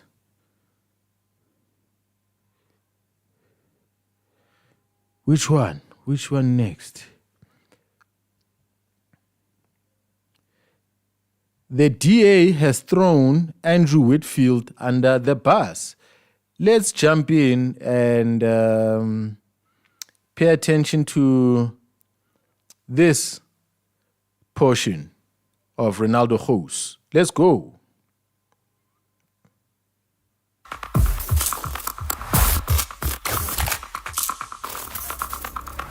Hey, what's up guys, it's Ronaldo here. So this video is going to focus on the DA's response after Cyril Ramaphosa fired one of their deputy ministers in trade, industry and competition, Andrew Whitfield. Now, it's laughable that after everything that happened, that the DA gives an ultimatum of 48 hours. But they don't say what the end result of the ultimatum will be. They did not once say that they are going to leave the GNU. Now, also, the ultimatum is not to reinstate Andrew Whitfield into that position. No, the ultimatum is, oh, sorry, Andrew, just like other people before you, we're just throwing you under the bus. ANC, what we are demanding from you is that you fire underperforming ministers too. Andrew Whitfield, that might have done a great job, is now just left behind because, hey, that's how the DA do things since the election in 2024. What is absolutely mind-blowing is that it's 48 hours for the president to reconsider. And I just don't understand why the DA is consistently being treated like the stepchild in the GNU and them allowing it. Because they're not asking for Andrew to be reinstated, they're asking for him to act on other ministers, which is an insult already to the deputy minister or former deputy minister. Now, added to this, the story behind it is even weirder. So Andrew Whitfield sent an email to the president to say, I'm traveling to the United States as part of a DA delegation that's going to talk to the United States. The president didn't respond. And then, believe it or not, even after the president did not respond to his email, when he came back and he apologized to Cyril Ramaphosa for any offense that might have been caused. Firstly, the president didn't respond to your email, and now after he didn't respond, you apologized to him, and then added to that, he doesn't even respond to that. Don't believe me? Listen to the DA leader himself. Whitfield subsequently wrote to the president to apologize if he had caused offense. Again, he received no response. Then yesterday, months after the incident, and without a further word on it, the president unilaterally removed a DA deputy minister without even giving his largest coalition partner an opportunity to discuss it with the member or his party. Yeah. Do you see what I mean? Like the DA is completely toothless here. It's like the president, who is part of the GNU, and without the DA, the GNU crumbles. And yet, for some reason, they're like still begging the president. I mean, giving a 48-hour ultimatum. Like, firstly, 48 hours from when this happened means that it's over the weekend. We know nothing's going to happen. And then added to that, of course, is the fact that the DA came out with the following statement. Right, so speaking to News 24, DA National Spokesperson Willie Orkam said the only matter the party's Federal Executive Committee, FedEx, deliberated on was on Ramaphosa's deadline. When it lapses, the FedEx will come together again and evaluate the situation. The Federal Executive Committee did not make a decision on the way forward after the 48-hour deadline. Our FedEx decision is that we expect the president to act within the stipulated time, he said. Asked about the future of the GNU, Orkam said, the DA is part of the GNU until such time the DA's leadership decide otherwise. That decision has not been taken, and I don't know if such a decision will be taken. That's right. So the DA gives Cyril Ramaphosa and the ANC a 48 ultimatum, and they don't say that we are going to leave the GNU if you don't implement it. And even if he doesn't, they still might not leave the GNU. Now, what blows my mind is how much more abuse is it going. So Ronaldo wants the DA to be a bit more tough, to make some threats, to give ultimatums with a date, with stipulated consequences if the terms are not met. And in your view, what would that be, Ronaldo? Like, what will you do? You say that they're being treated like a stepchild. What sort of high treatment were you expecting? And can't the president just decide to do that? Isn't he supposed to show some muscle and to demonstrate that he can see you guys, and before he's done as a president, he will demonstrate how to embarrass you as a GNU partner, so that the next president will also understand to do the same if the ANC is still the majority. And we believe that even if they lose that majority, guys like Floyd over there with whatever parties they are starting, and the EFF, together with the MK, will find a way to bring back a majority, nyana, in some surprising way in the future. That is going to happen. It really does look like the majority will go down and then it'll come up again. And then that'll be our lifetime. It will be over. And then a new set of dynamics will happen for those who will live thereafter. But this South Africa will never have the DA as a majority voice. The DA will never be muscle like that. They can play kingmaker and what so forth, but their need for the ANC, as it has been happening underneath the surface, their collaboration with the faction of the ANC that is liberal, that is pro-capital, the faction that has made this GNU possible. You know, this agreement of ideas it will remain, and the DA will have to constantly show itself or hide it as much as they can. They'll have to take some else, turn the other cheek, show some humility, backtrack from some tough talk. It's always going to be the case now going forward. And yeah, man, I think you're having an issue seeing a black hand slap pink faces. And maybe you need to just get used to that a little bit. You're in office with these people. What else are you going to do?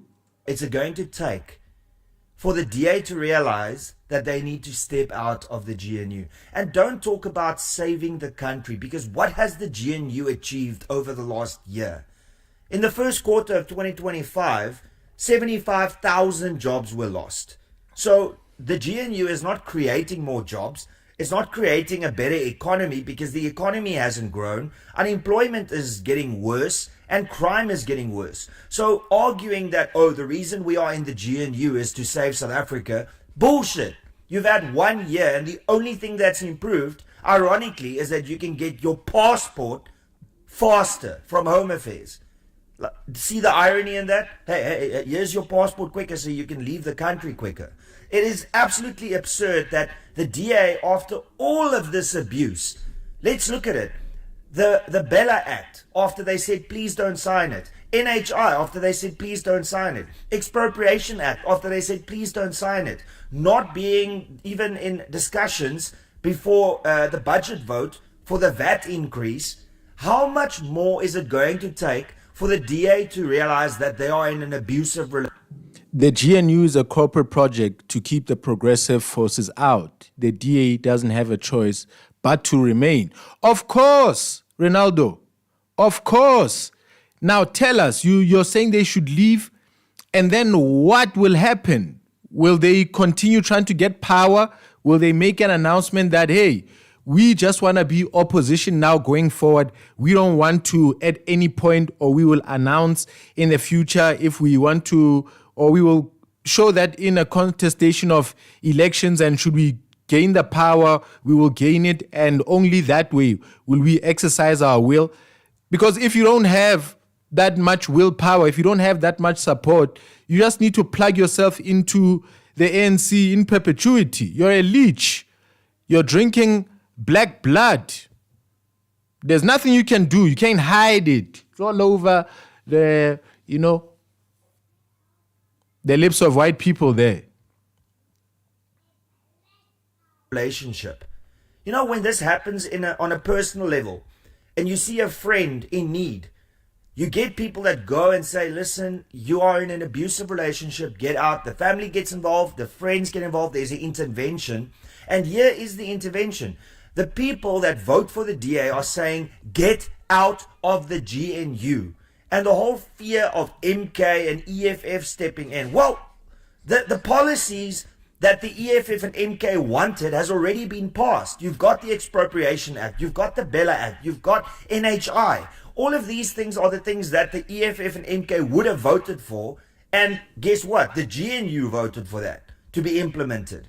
So we also know that the ANC and MK will never form a coalition together, because they are in direct competition for the same voter base. So the GNU will not happen with the ANC and Mkhonto Wesizwe. So there's no... Is that your confidence? So you are betting, hey, just leave them. They'll be out and they'll have to dry and they'll have to struggle. They'll have to continue running the country until it collapses, and the masses will get angry enough to eventually give up on them and give us the power. And you imagine this strategy you have playing out in your lifetime. You won't die before your strategy, until the backs of people break to the point where they totally surrender to whiteness. You won't see that, my brother. Risk for the DA to leave other than them giving up the ministerial positions. So at the end of the day, what is all of this really about?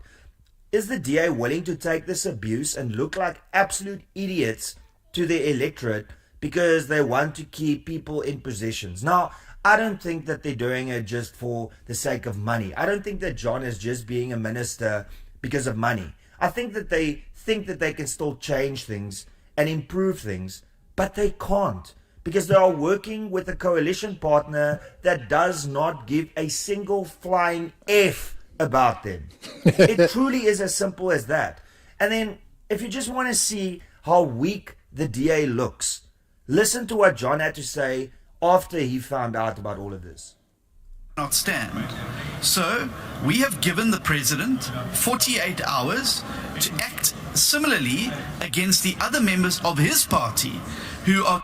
You hear that? So they're not even asking for Andrew Whitfield to be reinstated because, look, I've got my personal views about Andrew Whitfield. Like, I'm not his biggest fan. In actual fact, I'm not a fan at all. But Andrew... Look at John Steenhuisen, man. He looks like a man who has to step out in front of the cameras, act tough, but he knows that he's a puppet of the master. He knows how this game works. Ronaldo is trying to act confused. He's pumping more whiteness and more arrogance into the DA, you know, to say, hey, man, there's more tough whites over here. This surrendering to blackness is not all of us. You know, there's a group of us who say, be more tough. But you know that these guys and Helen Zille are balancing a very delicate helicopter, you know? It's like you're balancing a dish on your head. You know, you're balancing the interests of Microsoft, Oracle, you know, Apple, Nvidia, Netflix, Prosus, Naspers, you know, Richmond, Rembrandt. You are protecting all of these things by sucking this blood, by, you know, sucking up to the ANC. It's what you have to do. This is being on your knees, sucking it. Whitfield didn't technically do anything wrong, and he was doing his job. And instead of the DA fighting for him to get his position back, they are already accepting that he's lost his job, and now they are just acting and asking Cyril Ramaphosa to fire other ministers that aren't performing. How weak is this? Are guilty or facing serious charges or who are mentioned in the Zondo Commission report. They are very confident in black disunity. I'm not sure why he thinks MK and ANC will never come together. The DA and ANC too compete for different voters, yet here we are. You're correct. We are together. He's putting on a brave front. This is copium, you know, trying to cope. To ensure that they are held accountable. If the president is wanting to clean up his cabinet, then we would like to suggest that he starts by sweeping outside his own front door before sweeping outside the DA's front door. When compared with the acts of omission and commission of so many other ministers and deputy ministers that are sitting around the cabinet table, these are people who've been implicated in the Zondo Commission of Inquiry. These are people who stand accused of very serious... Yeah, thanks, John. So, once again, another one of your soldiers that you just left behind. The DA is really getting the status of, collateral damage is part of it, and we're not going to look after the people. We're just going to leave them by the wayside. Myself, Ramon Cabernac, Andrew Whitfield, who's next? If you are one of the MPs in the DA caucus in Parliament, the DA doesn't have your back. Look at Andrew Whitfield. Look at Ramon Cabernac. Look at me. You are just collateral damage to them. And if people within the DA are treated like this, imagine what the DA think of you as a voter. And no, this is not me trying to get you... White people, man. He's just trying to get you angry. He's angry himself. And he wants you to be angry with him and Robin Cabernac. How many other DA dudes were removed and insulted? and the DA didn't speak for them like they were leaders, like Musi Maimane. Why isn't he counting him there? Pumzile van Dam, didn't she leave, under sketchy terms and whatever? Why aren't you talking about them? So this is a group of white guys, Crimea River. Is this a support group? Copium, passing the joint around. To not vote for the DA. I think the DA is doing a phenomenal job at showing you why you should not vote for them. The DA after 2024's election is completely different to the DA before the 2024 election. And the fact that the GNU is this magical thing that they think will bring more votes to them, when in actual fact what it's doing, it is showing how they are being abused and how they are allowing it to happen. If you are a DA supporter, member or voter, the question that you have to ask yourself is, how is this possible? Why is the DA acting like the stepchild? Why aren't they standing their ground? What they should have done is they should have said, Cyril Ramaphosa, if you do not, within the end of business today, reinstate the deputy minister, we will bring a motion of no confidence against you. Because they know that if they bring a motion of no confidence against Cyril Ramaphosa, the EFF and MK and a lot of other parties will vote for that. And even people within the ANC, because there are factions in the ANC that don't want Cyril Ramaphosa anymore. And yes, I know the alternative is Paul Mashatile, but you're just replacing one billionaire with another. I mean, really, it's not that big of a deal.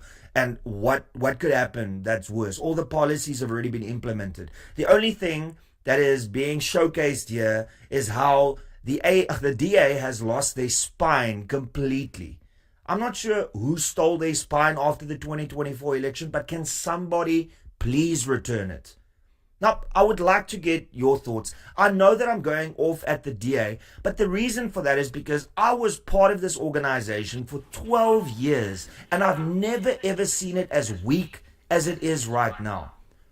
Yeah, you want them to grow some balls. Yeah, carry on. We're listening. Bravado, tough talk.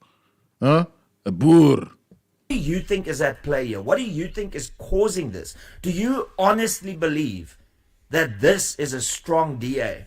And I think it goes deeper than just John Steenhuisen or Helen Zille. I truly believe that the federal executive is captured, or alternatively, the big donors of the DA are threatening them to say, if you don't remain in the GNU, we are not going to donate towards your cause. Yeah, the donors, the money. Yeah.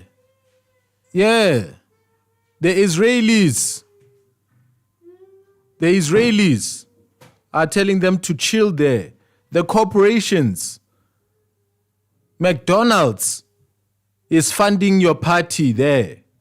And had you been in, you would have been bending as well, trying to act like you're tough here because you're outside. Damn. Anymore. It has to be something like that, because I can't believe that the DA that I supported and worked for 12 years is this DA. You were working for the DA that was an opposition party. Now it's time to govern. You know, when you've been courting the whole time and saying, that you got the package, that you got the stuff, that you can bring the satisfaction, there comes a time now where it's time to say, hey, yo, here, legs are open, Baba, show me your package. You got it? Whip it out right now. So now is the time. Now is the time, and the PP is that small. All there was talk. And because the PP was small, when Donald Trump came into power, the PP got an extension. Now you got to plug yourself into the American member. And now Trump getting impeached and having protests on his streets everywhere, in every city. And you've got his points in the polls coming down, etc. Y'all are getting weaker and weaker, and it's really showing who you are. You see, you had stones filling your pockets. You had false weight. Now it's time to empty them. Let's see, man. Who are you? It ain't working out.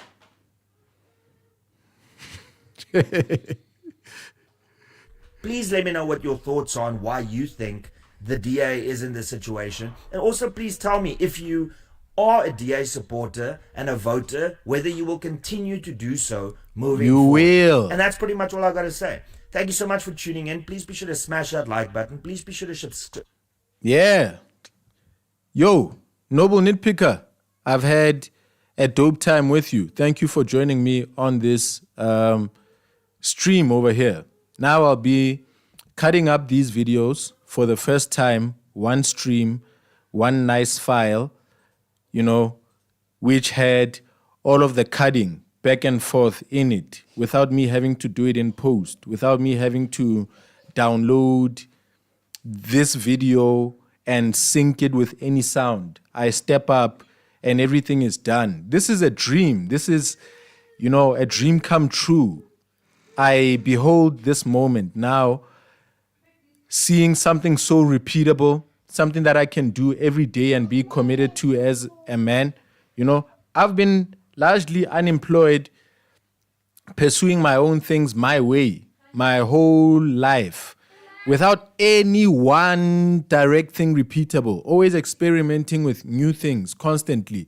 So I've never really had a feeling of who I actually am and what I'm going to do until my hair turns gray. I've been juggling a number of balls, seeing what remains as some of them just fall off. So doing this YouTube from earlier this year, I found that, okay, I gravitate towards this is really dope.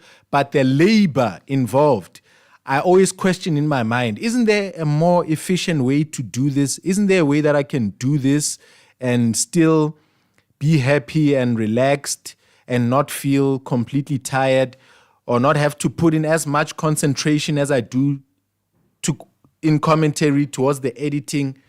So now I've found a way to just merge everything together.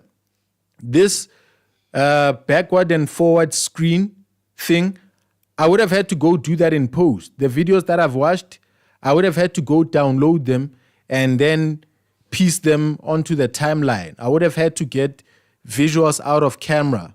You see, hey, somebody else also joined. I'm very concerned. What does this guy want? He's complaining every time. He's a grifter. He makes money out of that. You understand? White people do not work hard. They work smart. And grifting is smart. Where there's money, there's a problem. Well, no. Where there's a problem, there's money. So he's just tapped into that. There's an endless amount of criticism to give towards a particular subject. There's something to constantly oppose. And there's a lot of people who want to complain with his mouth. They don't have the platform to. So they are happy to hear him do that. You understand? And give him money to do that. Black people don't complain in that format. So this is part of his whiteness and the privileges that can come from how white people, rally behind a leader. And the system of YouTube where people can donate money to you and you can monetize from, people's internal feelings that they want to scratch and you're that guy. So that's Ronaldo House. This is going to be exceptionally easy. I step up. Usually another thing that used to hit me hard in my mind is once I shoot the video, I need to put it out very quickly. So I should waste no time. I should get off here, go sit down, start editing and putting them out, in a timely manner. The longer I step off here and do something else, the more the videos get delayed. But now, as soon as I step up, people who have enjoyed this and those who have not seen this are going to catch up with it. And those who are not able to catch the full stream or watch the whole thing will be having, about 4 or 5 videos coming out. It's Floyd, it's Slick Talk, it's the conservative Christian girl, and it's this guy. So yeah, 4 videos from today's stream, and those will be easy. The files won't be so large, and I share this moment with you.